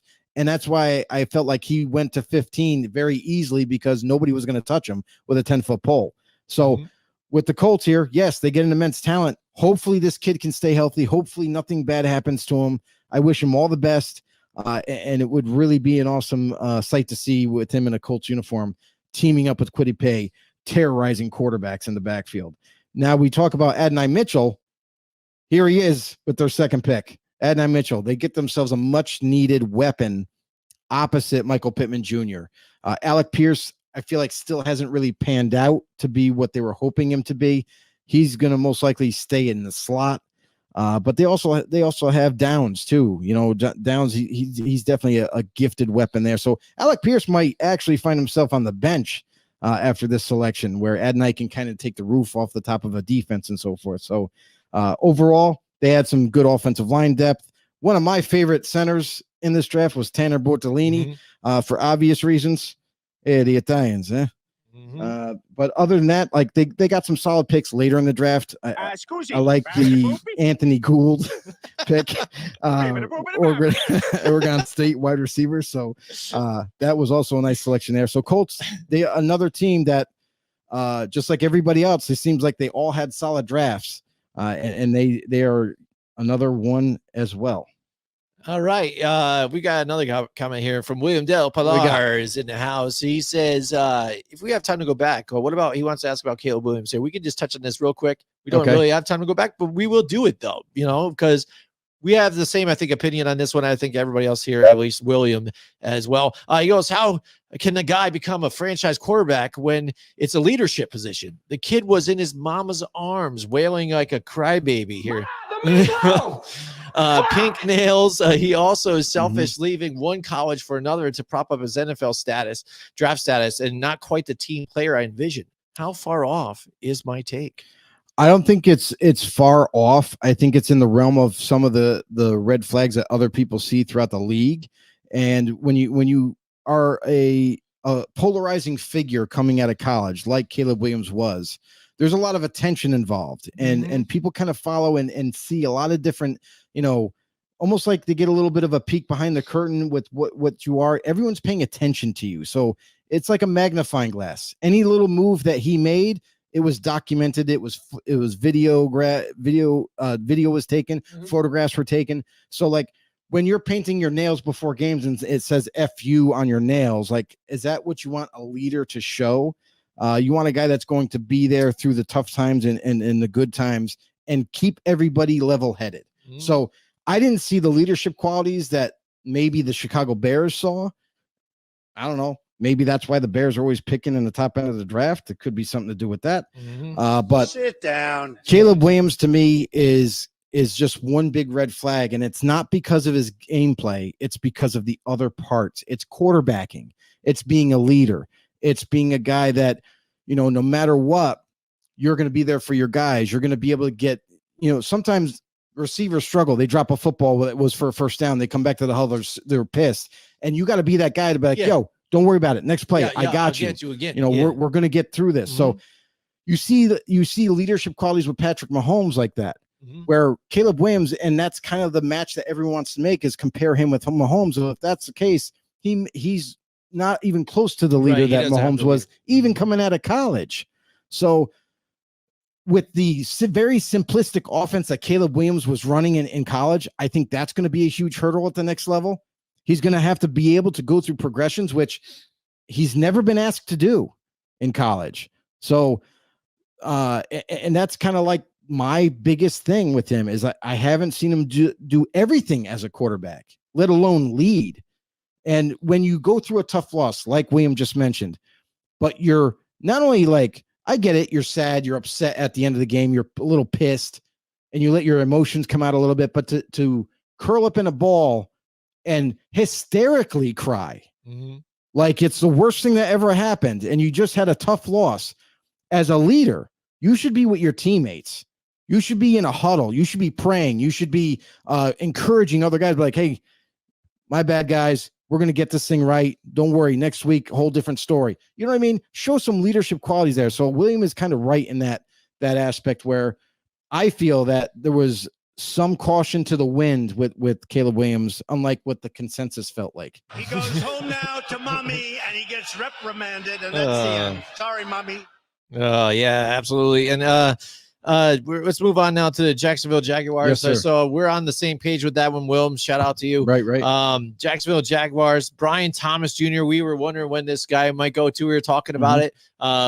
I know there's Bills fans on the draft night too, also saying, hey, who we're going to grab. You know, they were so excited. They're like, we're going to grab this receiver if it's there. And they just kept moving back. We even had a Bills fan comment on the live and said, oh, do you think we could get Brian Thomas? And I'm like, dude, you're at 28. Yeah. We still got to get through all these other picks. Like, I didn't see it happening, especially with Jaguars. They were one of those teams that could go wide receiver, could go corner, and they went with the wide receiver. Yeah, and it ended up being Brian Thomas. And again, there was a couple of different ones we talked about. Rodrik brought up a few. Excuse me. So again, something they needed to, because again, they used to have Calvin Ridley, not now. So I needed to fill a void there too for wide receiver and help out Trevor Lawrence. Because again, if he still stays healthy here, get him some more weapons here to help that offense out, to get it going, to back to the playoffs where they were that previous year before last. Yeah, the Jaguars typically got a high grade from a lot of people right after this draft. To me, it's like all their selections are boom or bust. There's no like clear cut, definitely going to be a starter at the next level, or at least it is like definite. He's going to come in and maybe after a year, he's going to be the number one guy, going to be a big contributor. My thing is a lot of these picks, like, Mason Smith from LSU, Brian Thomas Jr. from LSU. It's like Jaguars were only going to the LSU Pro Days. LSU. And it was like, we found enough players at LSU that I think were good for the draft. And you saw them take Thomas Smith. You also see them take Jordan Jefferson, who's a nose tackle for LSU. So kind of hilarious in that aspect. But overall, even Jerry Jones from Florida State, Javon Foster from Missouri, a tackle.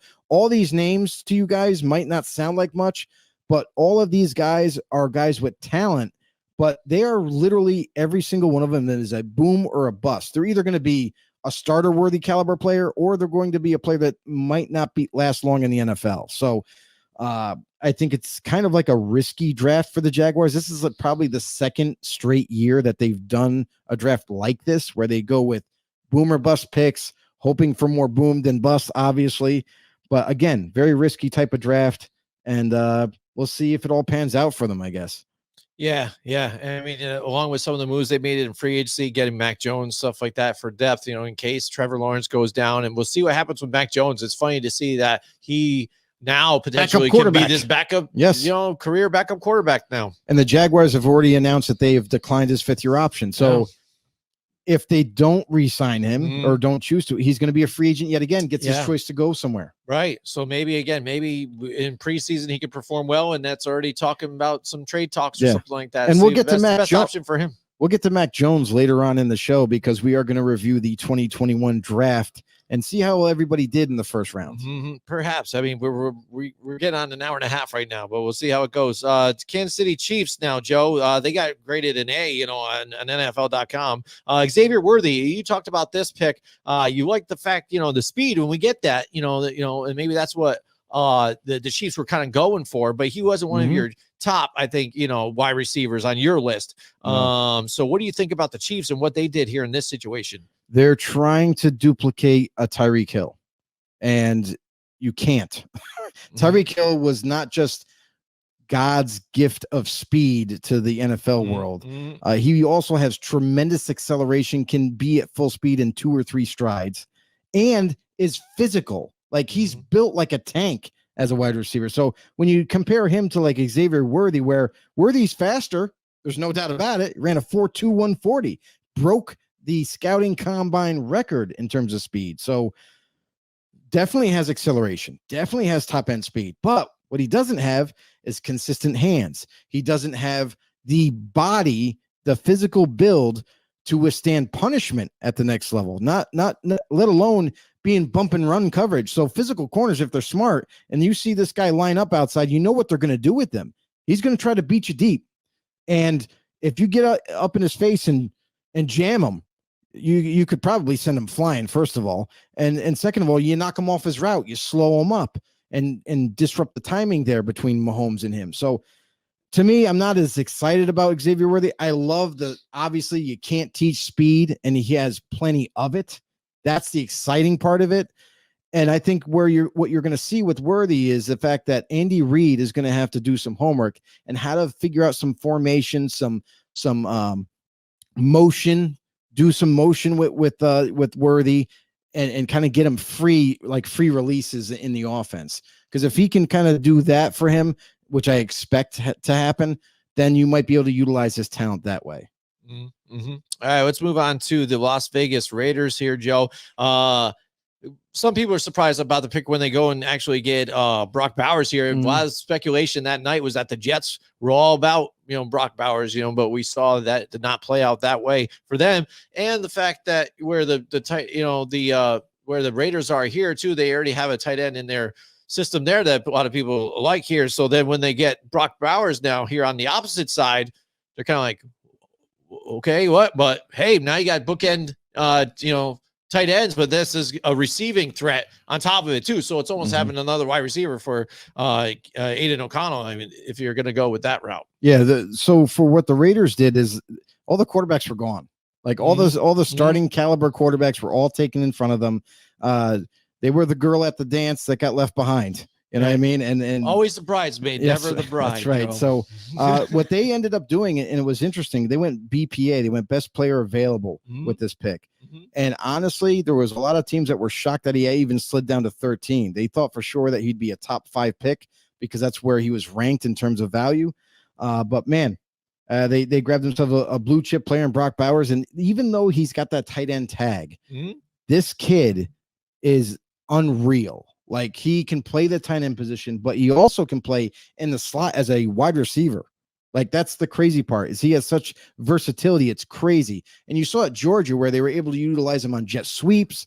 They used him in short game, intermediate game, deep game, as a running back at times. Like there was a lot of things that they did with this kid. They were very creative and it displayed his full talents. I think at this level in the NFL for Bowers, as long as the Raiders utilize him like that, kind of like a chess piece in the offense, moving him around, creating mismatches, I think this kid's going to be electric. But if they use him as just a prototypical tight end at the next level and just say, oh, we're going to do double tight end sets with Michael Mayer and Bowers, still going to be productive, but you definitely need to utilize him as a whole. And then for them to get another guy that I was super excited about. Yeah, absolutely. Center/guard, Jackson Powers Johnson. I was elated with this pick. Yeah, I could not believe right when it happened. Yeah, Again, I was like, "You got your guy." Because we talked about it in the first round with Rodrik and stuff like that too. So I could not believe that he was in the second round. I thought for sure he was going to be a first round pick, but here he is, and the Raiders were able to get him. After that, I think for as far as disappointments go, I think the third round is kind of really what disturbed me. Now, who knows? I don't know DJ Glaze. I mean, I was trying to do as much homework as I could, but I was unaware of DJ Glaze and what he could be at the next level. Some people viewed it as a reach. Then you ask other people and they're like, oh, no, that's a solid pick. So we'll have to wait and see on that one. I just don't think in terms of value, because it looked like they were going best player available for the first 2 picks. And I'm like, oh, wait, round 3, we're going to take a corner. We're going to take like maybe Kyrie Jackson or someone else that has good value. And they took this guy. And I'm like, who's this guy? You know what I mean? Why would you? So other than that, they managed to get like, I feel like a guy that is just a plain football player in Tommy Eichenberg. Got to like that pick later on. Overall, they had a solid draft. But man, when you were sitting there and Brock Bowers was there, but also Talise Fuaga, tackle, a big need, and also the value was there. I understand going with Bowers because you viewed him as a higher value, but man, you could have really locked in this right side of the offensive line had you draft Fuaga and then able to get JPJ as your second pick. So that's kind of like my own critique on them. But overall, I think it's a decent draft. They didn't hit a home run, but they did okay. They did good. Yeah, definitely. I think a home run, I think for me, at least in the beginning couple drafts here for me is the Los Angeles Chargers. I like the first 2 picks for them. I like Joe Alt. They were able to get that tackle that they wanted to help protect Justin Herbert and Lad McConkey. This guy is one of the guys that Rodrik really liked, and he thought he was going to get drafted right away in that first round when wide receivers were there. And I looked at some tape of this guy too. What I like about him is how shifty he is. There's a couple of plays I saw where he got the ball kind of in a dump off kind of situation, and he just made plays with his legs. And I really like that, how shifty he was a little bit here too. And I think that's only going to help out this offense for them. Yeah, and there was a lot of receivers in this draft. They were all like that. They were all shifty in their own way, right? Lad McConkey to me is one of the best route runners in this draft. So he's going to get open. He's very quick, just like Jim mentioned. But he has solid hands, is physical. You look at his size, you're like, he's a little guy. No, but he's pretty physical. He definitely going to fight for extra yardage, make people miss and what have you. Those were 2 easy picks for me. After that, I feel like my favorite pick would probably be Junior Colson, linebacker. To get him in the 3rd round, I thought was kind of surprising to me. I thought he was going to go a little earlier than that, but they managed to get him, another Michigan guy. And what's this? Later on, their last pick was a Michigan wide receiver, and Cornelius Johnson. Surprise. So the joke was that Jim Harbaugh was going to try to grab every Michigan player, but the Rams in the 3rd round took what was it? They took the running back there. Blake Corum. Yeah. So I feel like he was pretty upset after that pick was made. Yeah, I bet he was. Like, oh man, who let this my happen? Fantasy team. I want a name. Who let this happen in this room? Why didn't you tell me? Who leaked that information? Damn you! Oh man, yeah. So I thought overall they did a lot of good things to help out that team. You know, we'll see what happens because again, I don't think it could be as worse as it was last year. No, Justin Herbert looked terrible. And yes, he was injured a little bit, but it was his left hand, not his throwing hand. So hopefully he stay healthy. Right. And let's see what happens and see what this Jim Harbaugh offense looks. What's it going to look like with these guys here? Yeah, it's interesting too. You know, they ended up taking receiver later. I thought a steal for the Chargers was Brendan Rice. Yeah. As late as they took him. The guy's not a bad receiver. He's obviously his father taught him well. Yeah. He runs routes. He's a solid, pass catcher, more of a physical wide receiver, like a possession type wide receiver, but I still think he can get the job done. So I kind of expect Rice to maybe even be a starter in his first year is what I'm looking forward to. All right, now moving on to the Rams, like you talked about here, but they were the ones that grabbed Blake Corum in the 3rd round. And their first pick here, Jared Verse, again, another good pickup for them, defensive end, missing Aaron Donald this season again because of retirement, so they needed somebody here to get some pressure. Yes, and he was a D tackle, but he was the one that got that pass pressure here for them. So yeah, they go with D tackle though in the 2nd pick with Braden Fisk, and that to me is an underrated draft pick. Some people were criticizing Fisk because he has short arms, but he makes up for it. He's super quick. His hand placement is like elite. His hand fighting is elite. Right. So I think at the next level, I don't have any concerns with Fisk. I think he's going to be a very, very good starter for the Rams, along with Verse. Now, Verse, I had him as my number 1 DN coming out. I just love the size, the acceleration off the line of scrimmage, the power that this guy generates. Now, what you have to work with him at the next level is he needs to learn some more freaking pass rush moves. This guy he loves to go to the bull rush every single time. And it's like, dude, do you know how electric you could be if you just learned that other part of your game? So we talked about it numerous times, on our show, that coaches in college, they're there to coach to win championships. Yes. Yep. They're not there to coach them up to make it to the NFL and become successful at the NFL level. So this is a job for the NFL coaches. They're gladly to take on the challenge. I'm pretty sure that they're going to get this job done, and Verse will be a menace for years to come. Moving on to the Miami Dolphins. Again, first pick that they're able to get here, the 21st overall, Chop Robinson, linebacker here, helping out that defense. I know you like Chop Robinson here for the Dolphins, but what do you think about these guys and how they can progress? You said, again, looks like they're doing what they're sticking to. Mike McDaniels, I guess he just likes speed, right, Joe? Well, I mean, here's the thing is, for Chop Robinson, he's an interesting type of talent. I had him actually falling out of the first round, because when you watched him on tape, yes, he was very explosive. Yes, he has top end speed, and he can literally just run around tackles at the college level. So that kind of is a concern for me. So, like, how good are you with your pass rush moves when the tackles are actually getting into your body and trying to lock you up? Can you disengage? Can you break off that? Can you do a different style of pass rush move to kind of throw their hands off and make that bend around the corner? I think he's athletic enough to do that. He has tremendous bend. But I think with Miami, it seems like their mantra is speed all the time, regardless of position. Wide receiver, even tackles sometimes are like Patrick Paul is one of the most athletic, gifted tackles in this draft, and he's going to end up coming in and possibly carving out a starting job for himself. They did a very solid job here throughout the draft. Jalen Wright, another running back that some people viewed as number one, maybe number two in terms of the draft class, but overall, they just got over and over and over. They got speed and they got value for every single position. So the only concern I have about Chop is that he looks a lot to me like Vic Beasley of old. He looks like that quick, twitchy speed guy. But when you get your hands on him, I feel like he's going to struggle at the next level, especially in run plays. Just going to get flat out blocked. If he can get around him, that's a different story. But if these linemen get their hands on him at all and just kind of push him out of the way, I think it's over then. All right, moving on to the Minnesota Vikings here. Again, we'd heard about the talks about them. When were they going to trade up? What were they going to do with these picks here?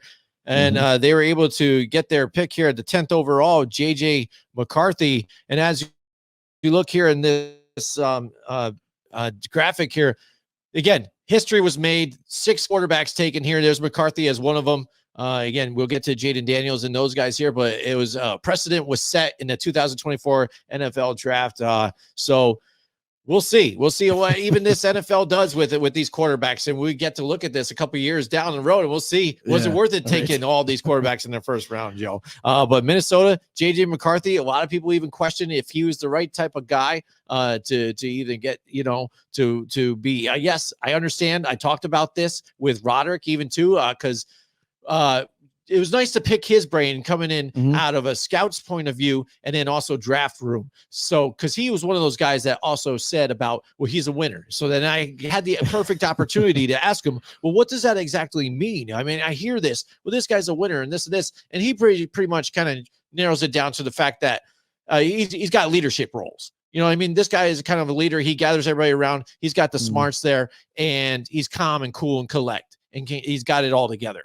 That's kind of what he's getting at here in making it, yes, I understand that Michigan won, a lot of games. I get that, it's not just that they win all the time. It is the fact that he has just got it all together, calm, cool, collect, and he is a leader, which I think was nice coming in right after with Kirk Cousins, because I feel Kirk Cousins is a leader too, so I think it's a great situation for him to go to. For JJ Watt, the thing that kind of stuck out in my mind, or JJ McCarthy, I'm going to make that mistake like throughout the whole entire show. It seems like, but no, McCarthy. The deal with him is what kind of surprised me is the fact that teams were coming back after the combine and after having like small 15-minute interviews with this guy, they came blown away because of his smarts, his football IQ, what he was able to kind of tell them in the meetings and distinguish like defensive plays, NFL caliber defensive formations that were presented to him. They presented about 8 of them, and the kid got every single one correct, being able to pick what formation it was. And they asked why. And there was one in particular where he's like, oh, well, he started to notice fine details where like, oh, the safety has his heel up, so he's going to backpedal out of this, which is going to turn this into a cover 3. So things of that nature where he was able to pick up minor details right off the cuff and nail it. Just flat out was a phenomenal interviewable player here. So JJ McCarthy, to me, kind of surprised a lot of teams early on in this process. And then teams started to do a little bit more deeper digging on him in terms of like utilizing the limited tape that they had on his throws, but still being able to make the distinction that, yeah, this kid's got not only leadership, not only be him to manage a team or players, get along with players, but man, he's great on the field. He's great off the field. And that's really what you're looking for in a franchise quarterback. We'll work on everything else that he has to work on, but he's got the mobility, he's got the size, he's got the arm strength, and you even saw doses of accuracy at times too. So great pick by the Vikings, even though they moved up one spot to 10 with the Jets. They wanted to make sure they secured that spot. And who knows, maybe there was a reason for that move. We didn't think the Jets were going to take him, and it sounds like they weren't. But at the same time, the reason to move up one spot is maybe the Raiders had something. Maybe the Broncos or the Raiders were on the phones with the Jets about trading up to possibly get JJ McCarthy. So that'll be something interesting that hopefully comes out later on is the reason why they moved up one spot.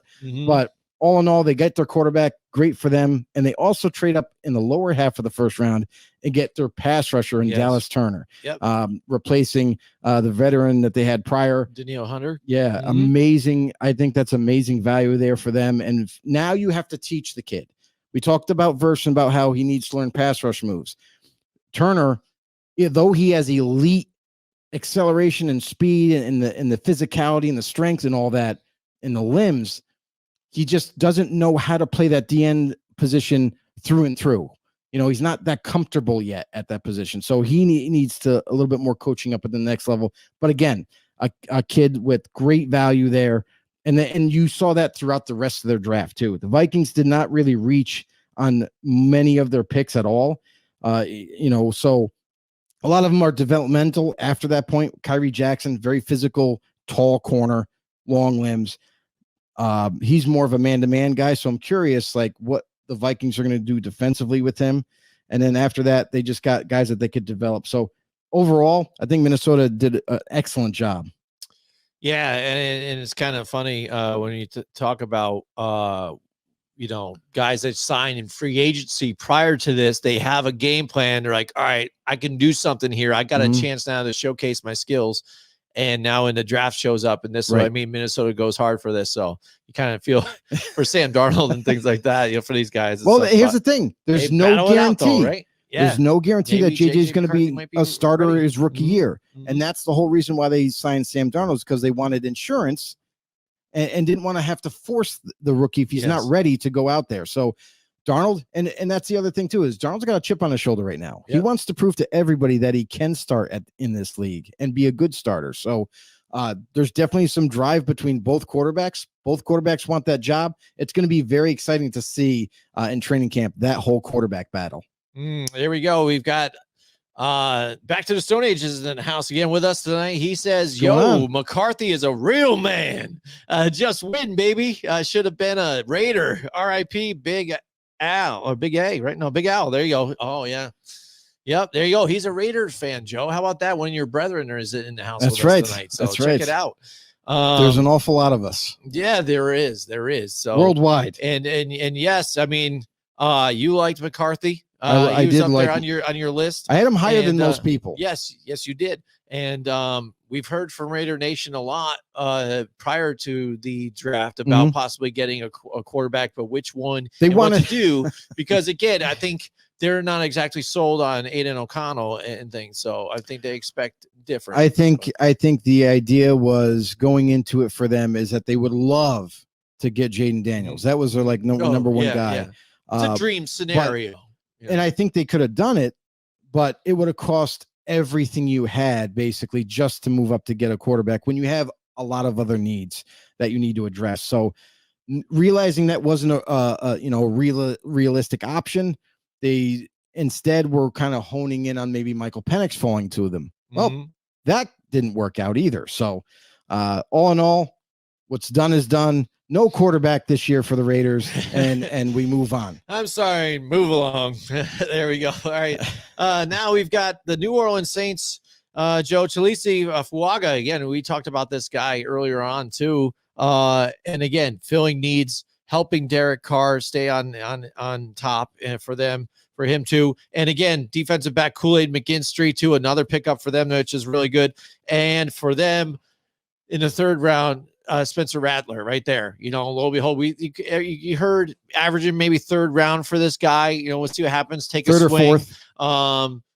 And a lot of people even kind of connecting dots and blah, blah, blah. Even, people were like, oh, Derek Carr, he's going to try. I even heard I think it was fake news about the fact that Derek Carr wants to go back to the Raiders now because they drafted Spencer Rattler and stuff. But I would pump the brakes on that whole situation there too, because again, very raw. He's got a lot of things to straighten out, I think, for him. But Derek Carr, very talented quarterback with a smart mind for the game too. So I think he would be great to work with them too as well to help develop him on top of it and be the starter. So for this pick, what's interesting is that I think the Saints were really, really hoping that Olu Fashanu was going to be available to them and they were going to be able to have their left tackle, but it didn't happen. The Jets of all teams took that tackle away from them. So for the Saints, I think they were a little deflated, like we talked to Rodrik about certain players that teams like, and then they get taken in front of them.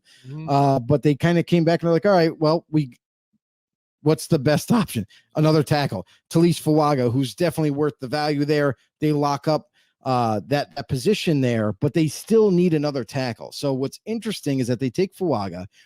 So far to this date, Ryan Remchek has not decided to retire just yet officially. There's speculation, but not yet. So this might push him out the door, so to speak, where, hey, we got your replacement. You're good to go. We're tired of waiting for you to decide. We got our guy now. Goodbye. So that's kind of like what it seems like is going to happen. Kool-Aid McKinstry, I love that pick for them to be able to get him later in the draft. Definitely, if he didn't have his Liz Frank injury, was easily a first-round pick. So definitely huge value. And you brought up Spencer Rattler, which is interesting because I think this kid has the potential to develop into a starter. Already, you talk about 2 years ago where he was seen as, if he came out that year, he was seen as like this top quarterback prospect that if he made that decision, we might be talking about Rattler right now in the NFL starting for a team, but ends up staying, has attitude adjustment that he needed to correct, moved to a different college, went to South Carolina to reinvent himself. Now seems like he's turned on, a whole new leaf here. More responsible, more respectful, listening to coaching and executing. So I love the kid. I think he has a bright future. But I think with this organization, I was kind of scratching my head why they took Spencer Rattler, already having Derek Carr. And you could say, oh, yeah, but they're planning on the future. Okay, you could say that for sure. But they also drafted a kid 2 years ago from Tennessee who was deemed as a starter-worthy type of quarterback, but also had an injury. So I wonder how they're going to work that whole quarterback room out now at this point. Are they going to give up on the Tennessee kid? Or are they maybe possibly thinking about in the very near future to move on from Carr? So that'll be something to kind of evaluate and watch as we go. Yeah, definitely. That would be a nice storyline to follow through with that one. I mean, because I think even you heard it here first. Yeah, well, I mean, again, the speculation, Raiders. I mean, they would love to have him back. I'm sure even after the what happened when he wasn't there. I mean, you guys want to get him out the door so freaking fast, and then you don't have him. And now see what you have. I mean, how is that Jimmy Garoppolo situation for you doing? You know what I'm saying? Yeah. Then we got the New England Patriots here. Very easy. They took Drake May. Jalen Polk, who I think is an underrated receiver. is going to play out well for them. But other than that, they go back and they draft another receiver in Javon Baker. I really did like that. But I think other than the Drake May pick, to me, it's a lot. It's a lot of like boom or bust again, kind of similar to what the Jaguars did, where some people are very high on certain players, but then there's the other half of the league where they're like, no, we're good. So is it scheme?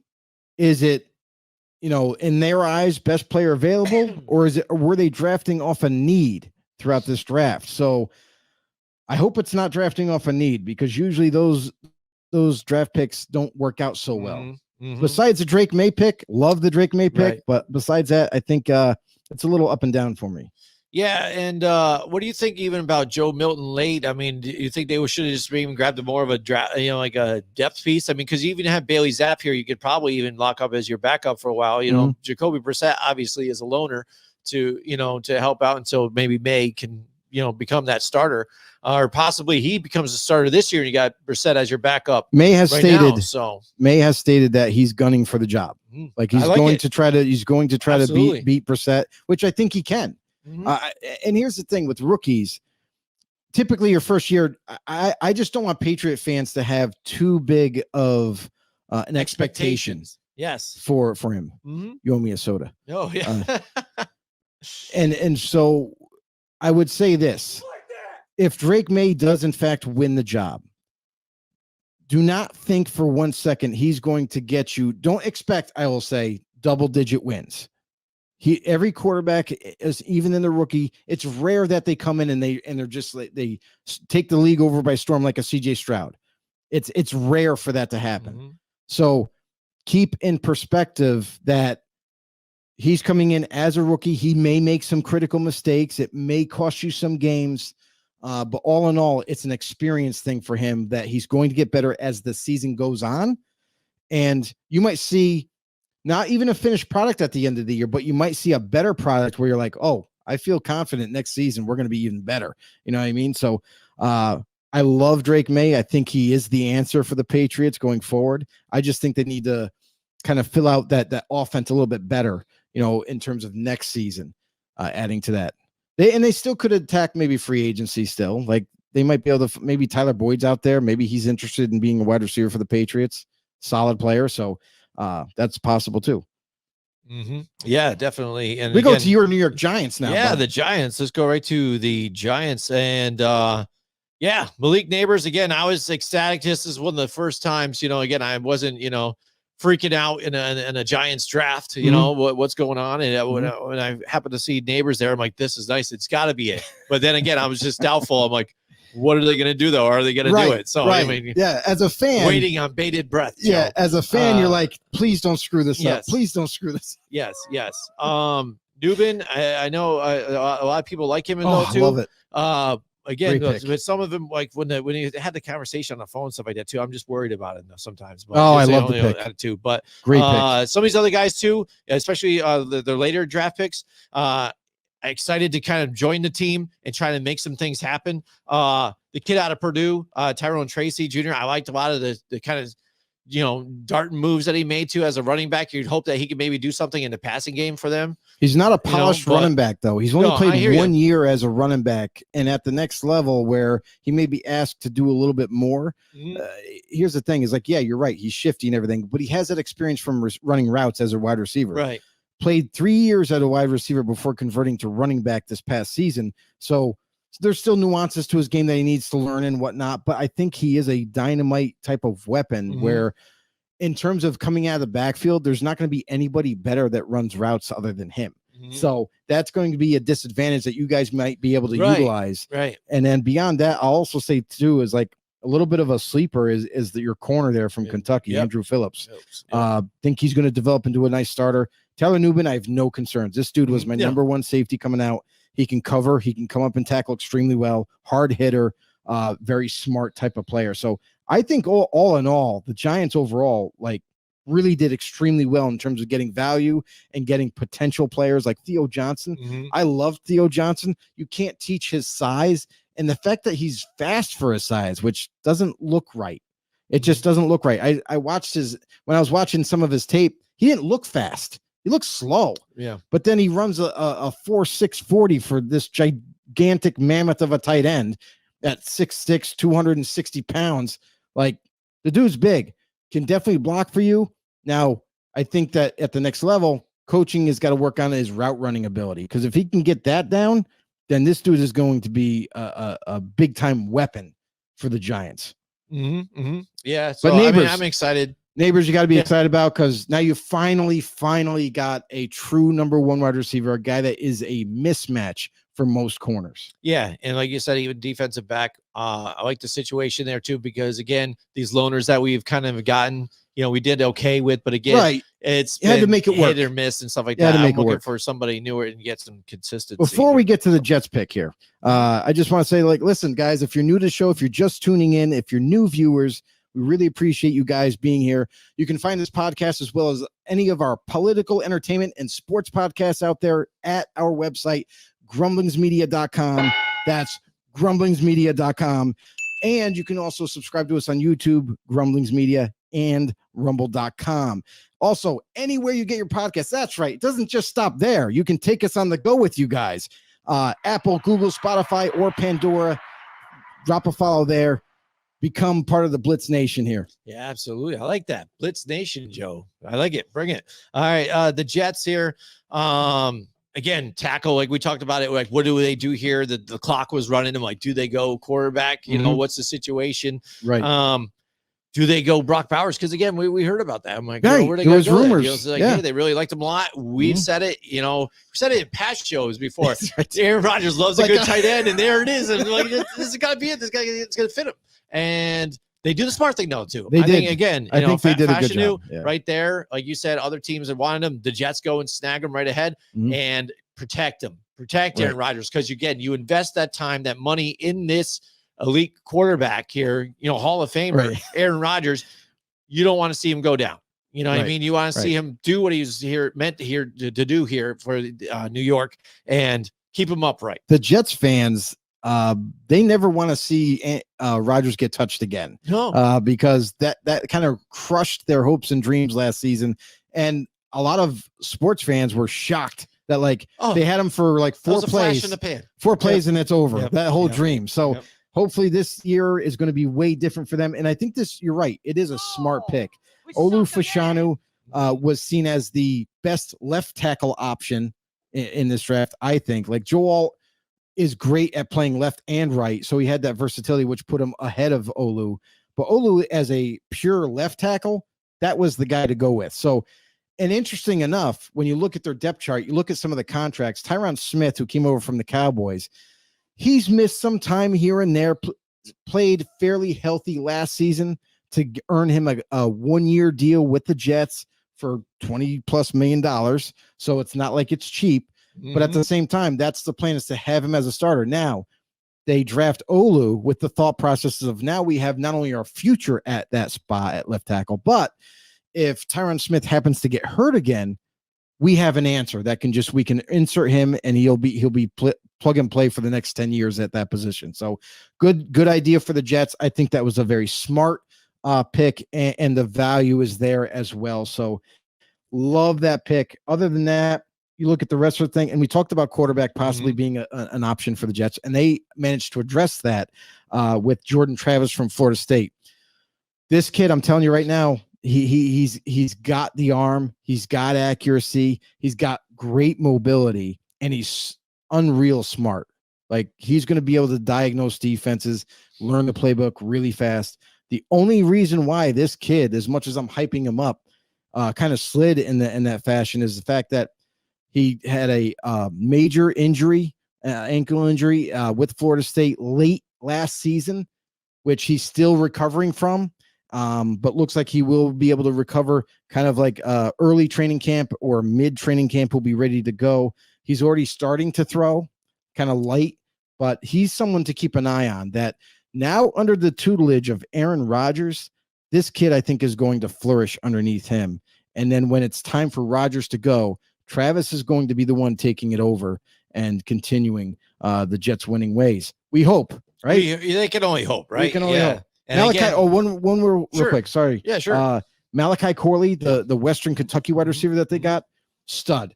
This dude is like a joystick on the football field. We talk about Ladd McConkey and how quick and fast he is, but I got to tell you, Malachi Corley with the ball in his hands in the open field, it's extremely dangerous.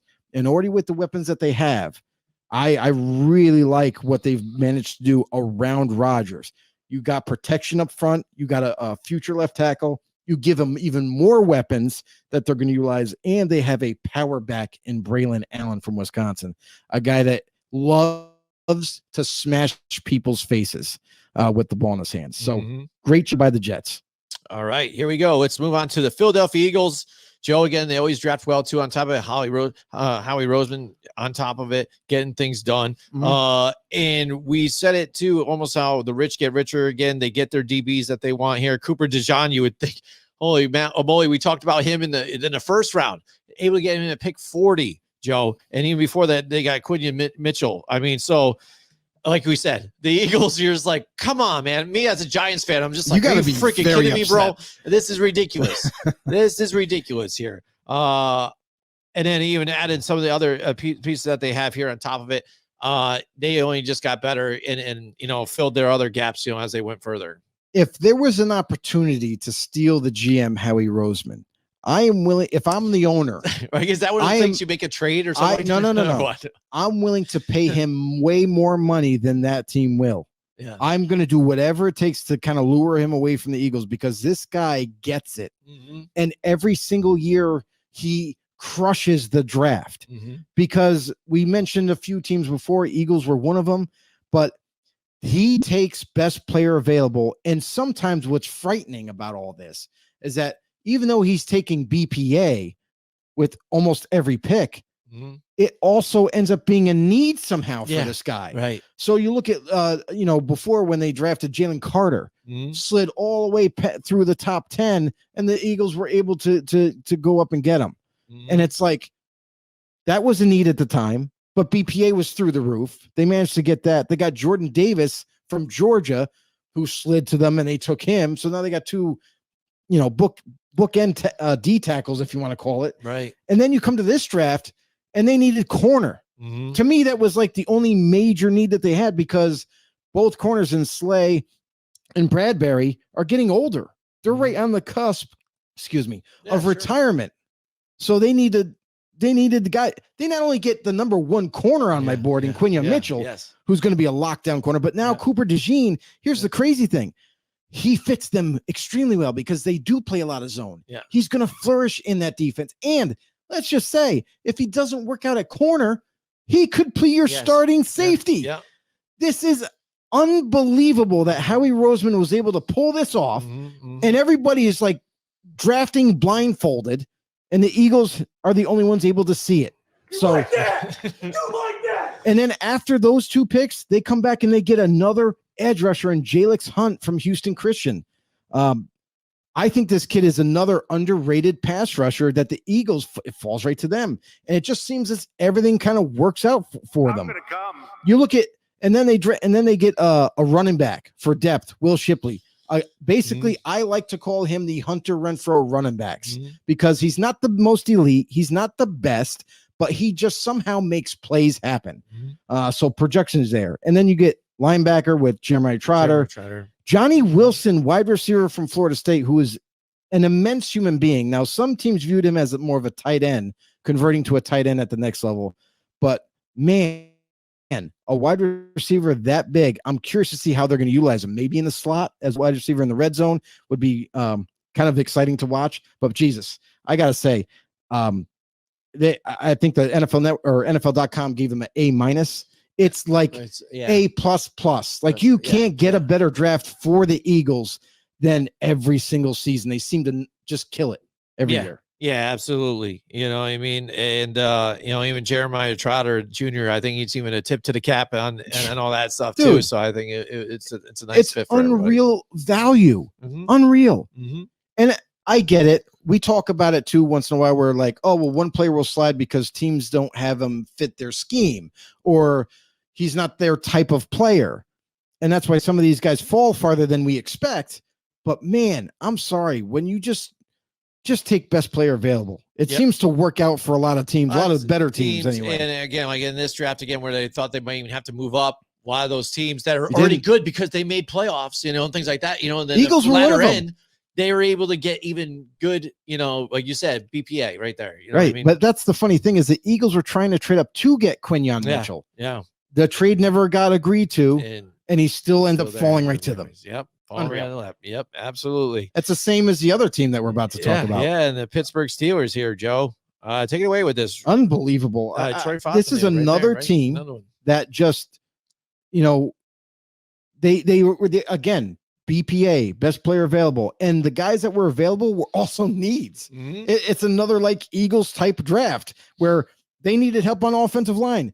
What do? Oh, we need a center. Oh, it's okay. We got Zach Frazier, who some people viewed as number 1 or number 2 at that position.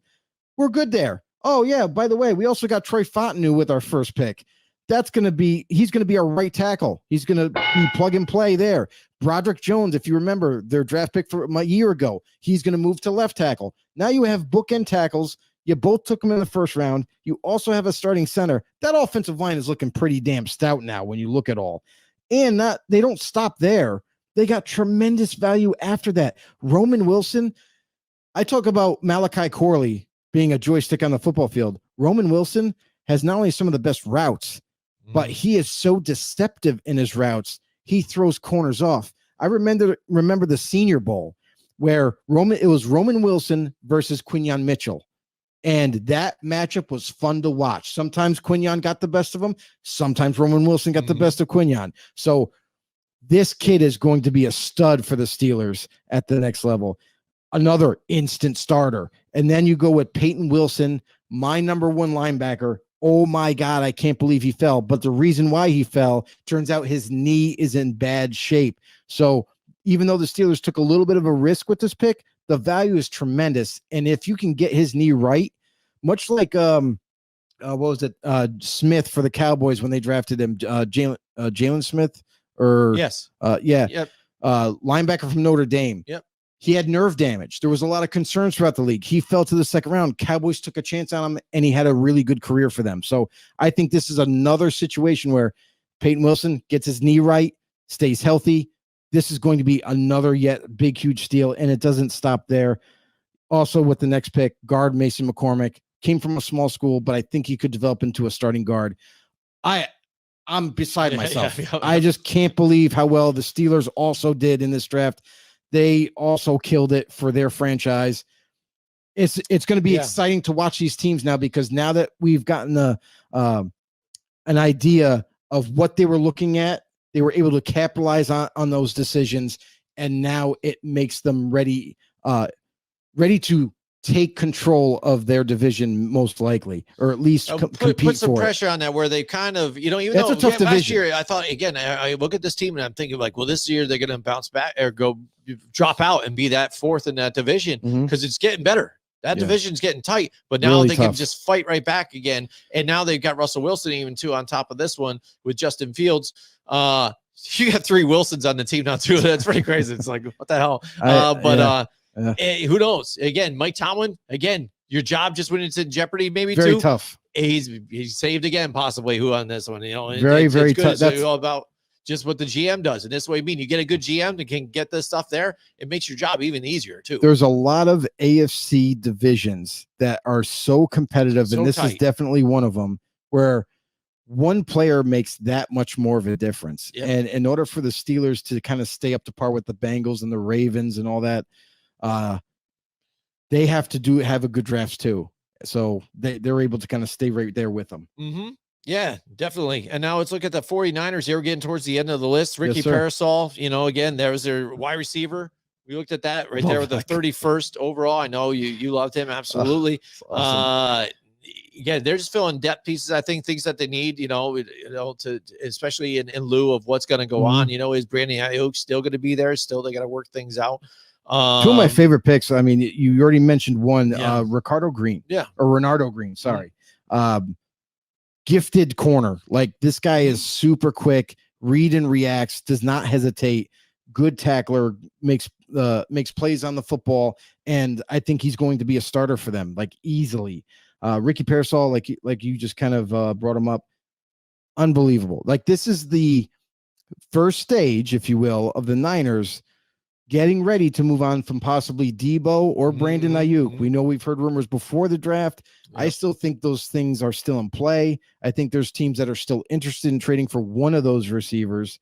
But Ricky Parasol, it might actually be a starting caliber player, definitely, for this upcoming season. And let's see how the rest of that situation shakes out.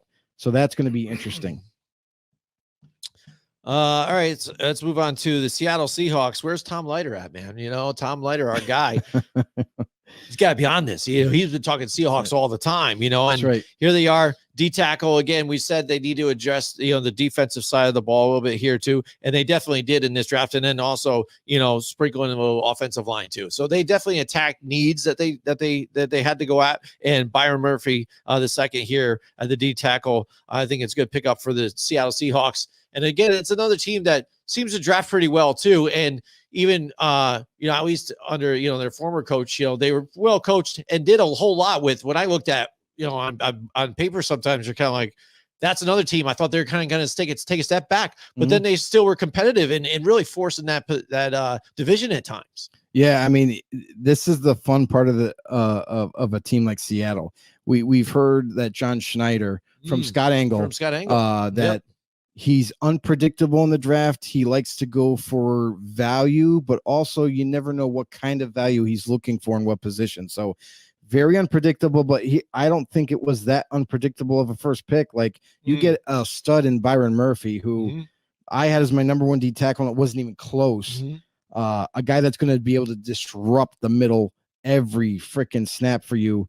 And then you have your young edge rushers come off the edge.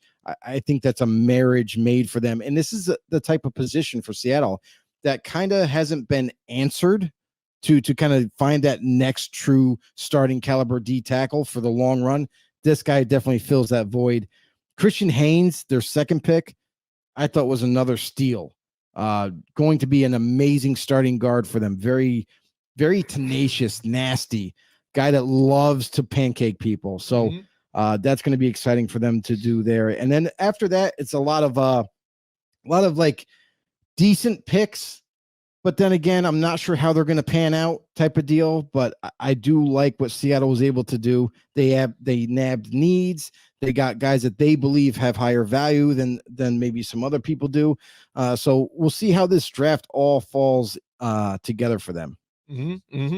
All right, we got the Tampa Bay Buccaneers now. Again, they grab Graham Barton here. We had talked about the center situation with these guys. Yes. You know what I mean? Yes. That was a big topic, especially when we talked with Rodrik again, too. Right. We had great guests, by the way. We did. For the NFL draft. First time we went live during the draft ever. A lot of fun. And it was a hell of a lot of fun. Rodrik David, shout out to him. It was a pleasure having him on there. And Scott Engel, like you said, too, because their insight on top of it, they were telling us the ins and outs before the drafts, you know, the picks happened. And lo and behold, a lot of it came to fruition and a lot of the insight. It was awesome. So shout out to them. And we hope to have them on in a little while during the season. But Tampa Bay, again, trying to get center to help up that center position here to look forward on that, because again, Jensen, you know, had the injuries and things like that.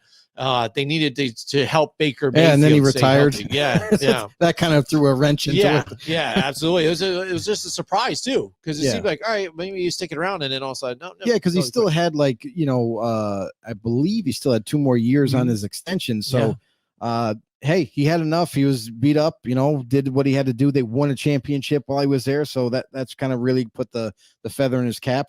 And they needed to grab a linebacker too on top of it, because again, Devin White's no longer there either. You know, they wanted to fill that position. Let's just talk about that real quick. He's not a linebacker. He is a D end. Alabama, he's very thick, very long type of guy, power type of guy. We talk about verse in that aspect, but Braswell, to me, I'm not very excited about. I think there's a reason why he wasn't that dynamic. Like, he was good at Alabama, but he wasn't like what Dallas Turner was, where talk of the town, super elite traits. Braswell, to me, is a little lethargic in terms of his DN play. Very strong and powerful, but I don't think he's going to get away with that at the next level. So I really wasn't high on that pick. but Graham Barton to me was kind of like, it was one of the perfect picks for them. We both knew and expected them to take interior offensive line.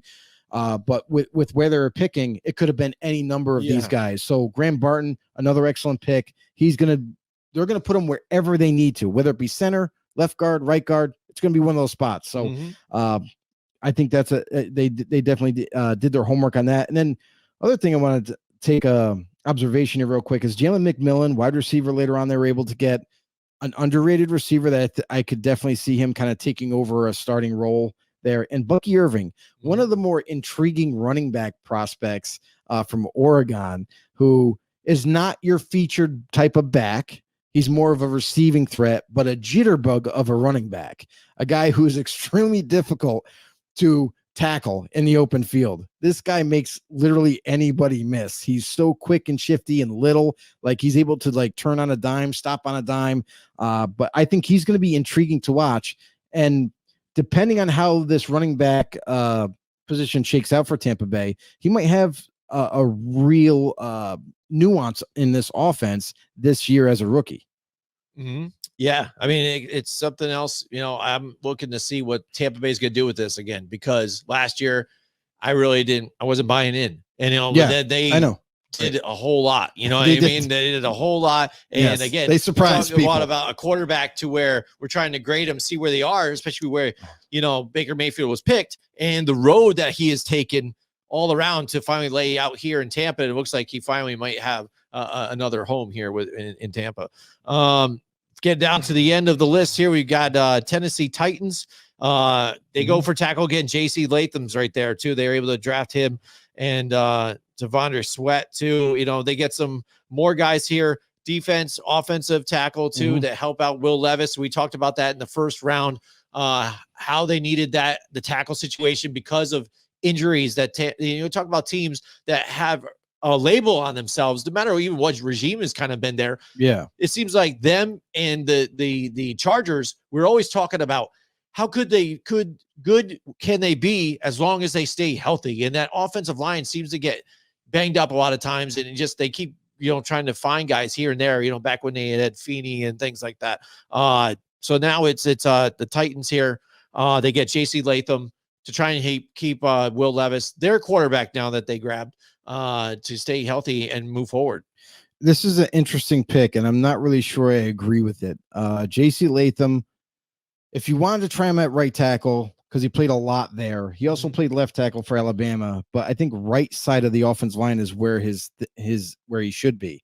I don't really see him as a tackle. I see him more of as a right guard. And if you look at Tennessee's depth chart, they are geared to take a left tackle.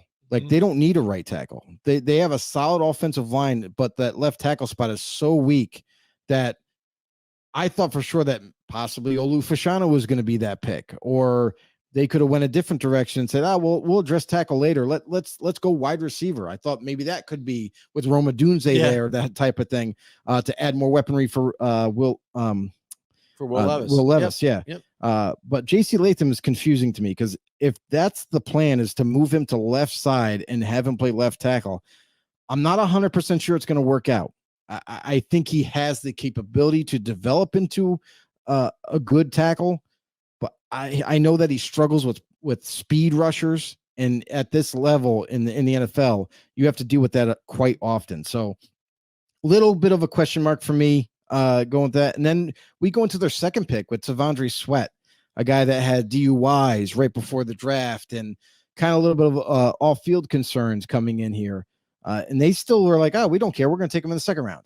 So it's like, to me, I think a lot of their picks after that, it's a lot of developmental picks, guys that may become something, may not. But the first two picks were big question marks for me. So I wasn't thrilled with Tennessee's draft, but maybe it pans out for them. That's the Titans' hope here. I'm just not that confident in their draft process this year. Yeah, we'll see what happens with the new coaching staff and everybody there for the Titans. See what they can do. And again, without Derrick Henry now, what is the whole team going to look like? Well, it's a different offense now too. So wasn't in the plans. Decided to move on. Didn't want to pay him the big money, and let's see what they can do. Listen, they got Tony Pollard. they did replace him. It's not like they don't have a starting caliber running back. They have Tony Pollard, and they got the kid TJ. I'm gonna forget his name. It's a unique last name. It starts with an S, but I can't remember. But he's a gifted. Is it Sharp or something? Maybe, I don't know. But anyway, that sounds familiar. So they got him that kind of came on late last season too. Tajay Spears, yeah. So they got him that came on late last season. Now you pair him up with Tony Pollard. They're going to be able to kind of rotate those running backs. They're going to throw to them in the open field, let them work the field that way. And it is going to be a different style of offense altogether. You know, Brian comes from the Cincinnati Bengals. They like to kind of mix it up a little bit. It's going to be a balanced offense. So I think Tennessee fans are going to like the new offense and the style that they're going to be able to utilize. Yeah. So now moving on to the final team here. Final team. Here we are, the Washington Commanders. Again, this is the last of the 6 quarterbacks taken in this first round here. Again, it was a historical draft here for round 1 and quarterbacks. And Jaden Daniels, there it goes. It was just like a storybook. Everybody was going through it. It was funny when we were talking about it with Scott. He was just like, oh, man, no surprises here in the top, 10 or whatever. But Jaden Daniels, again, good pickup for them. It fit the scheme. Cliff Kingsbury there in Washington. If loves his mobile quarterback. He loves it. Yep, it's going to work out for them there. And Newton there also at the D tackle situation. Just trying to move forward here and make a difference in this division to where the Giants seem like they're trying to get better here. The Cowboys are still there, and the Eagles are the Eagles. So, I mean, they got to do something here. Yeah, and they do that, and they get their piece in Jaden Daniels, who's not only going to bring his passing talents, but also his mobility talent. Like similar, I'm not going to say just like him, but similar to Lamar Jackson. I view Jaden Daniels as a better passer coming out of college. Now, of course, he still needs to work on some things. He definitely has to get bigger because he is very small on the top part of his frame. But nonetheless, they got themselves one hell of a talent, a guy that can do it all at that quarterback position. Other than that, I love their draft, by the way. You know, they got Jer'Zhan Newton with their second pick, which to me was a first-round talent, the second best D tackle on my board. He ends up there. Mike Sanders still, the corner from Michigan, who I think is going to be an excellent nickel corner at the next level. And then you get to like the TCU tackle from Brandon Coleman later on in the draft, Luke McCaffrey, which everybody should remember. Yep. That's Christian's brother, if you don't already know. If you don't know, now you know. Interesting thing about Luke is the fact that he was a quarterback for 3 years before converting to wide receiver and was still able to get drafted. Yeah. That's pretty impressive. I understand the legacy, the bloodlines and all that. But man, Luke McCaffrey, gifted athlete, good for him. And he's going to do some damage with Washington. Maybe not his rookie year, but he's definitely should be part of it. One other one that I really, really liked was later is Temple linebacker Jordan McGee. I think he's a little bit underrated. I think he could easily develop to be a starter for them. So I think all in all, Washington did a killer job in the draft. They're another team that drafted extremely well, drafted for value and need at the same time. So Washington, great job, guys. There you go. And there you have it. That is the NFL Draft 2024 recap. We talked about what we liked, what we didn't like. We love the comments out there. We definitely thank you guys for the comments. Thank you, guys. Unfortunately, again, we ran wicked late, but we love talking about this. We had a lot of the comments out there, so we love the interaction out there.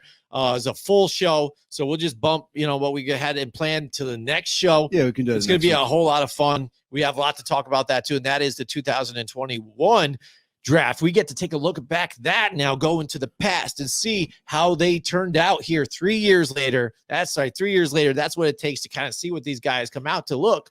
And it gets kind of sketchy here. The verdict could be out. You guys let us know what you think about that one. But Joe, tell everybody where you can get some of these podcasts like ourselves here, the Blindside Blitz and others on Grumblings Media. So what I was going to say is it's hit or miss with the 2021 draft. So what's interesting is you're going to find out when we review it next week that as much as people say go get the quarterback, maybe that's not the right idea. So for trading up.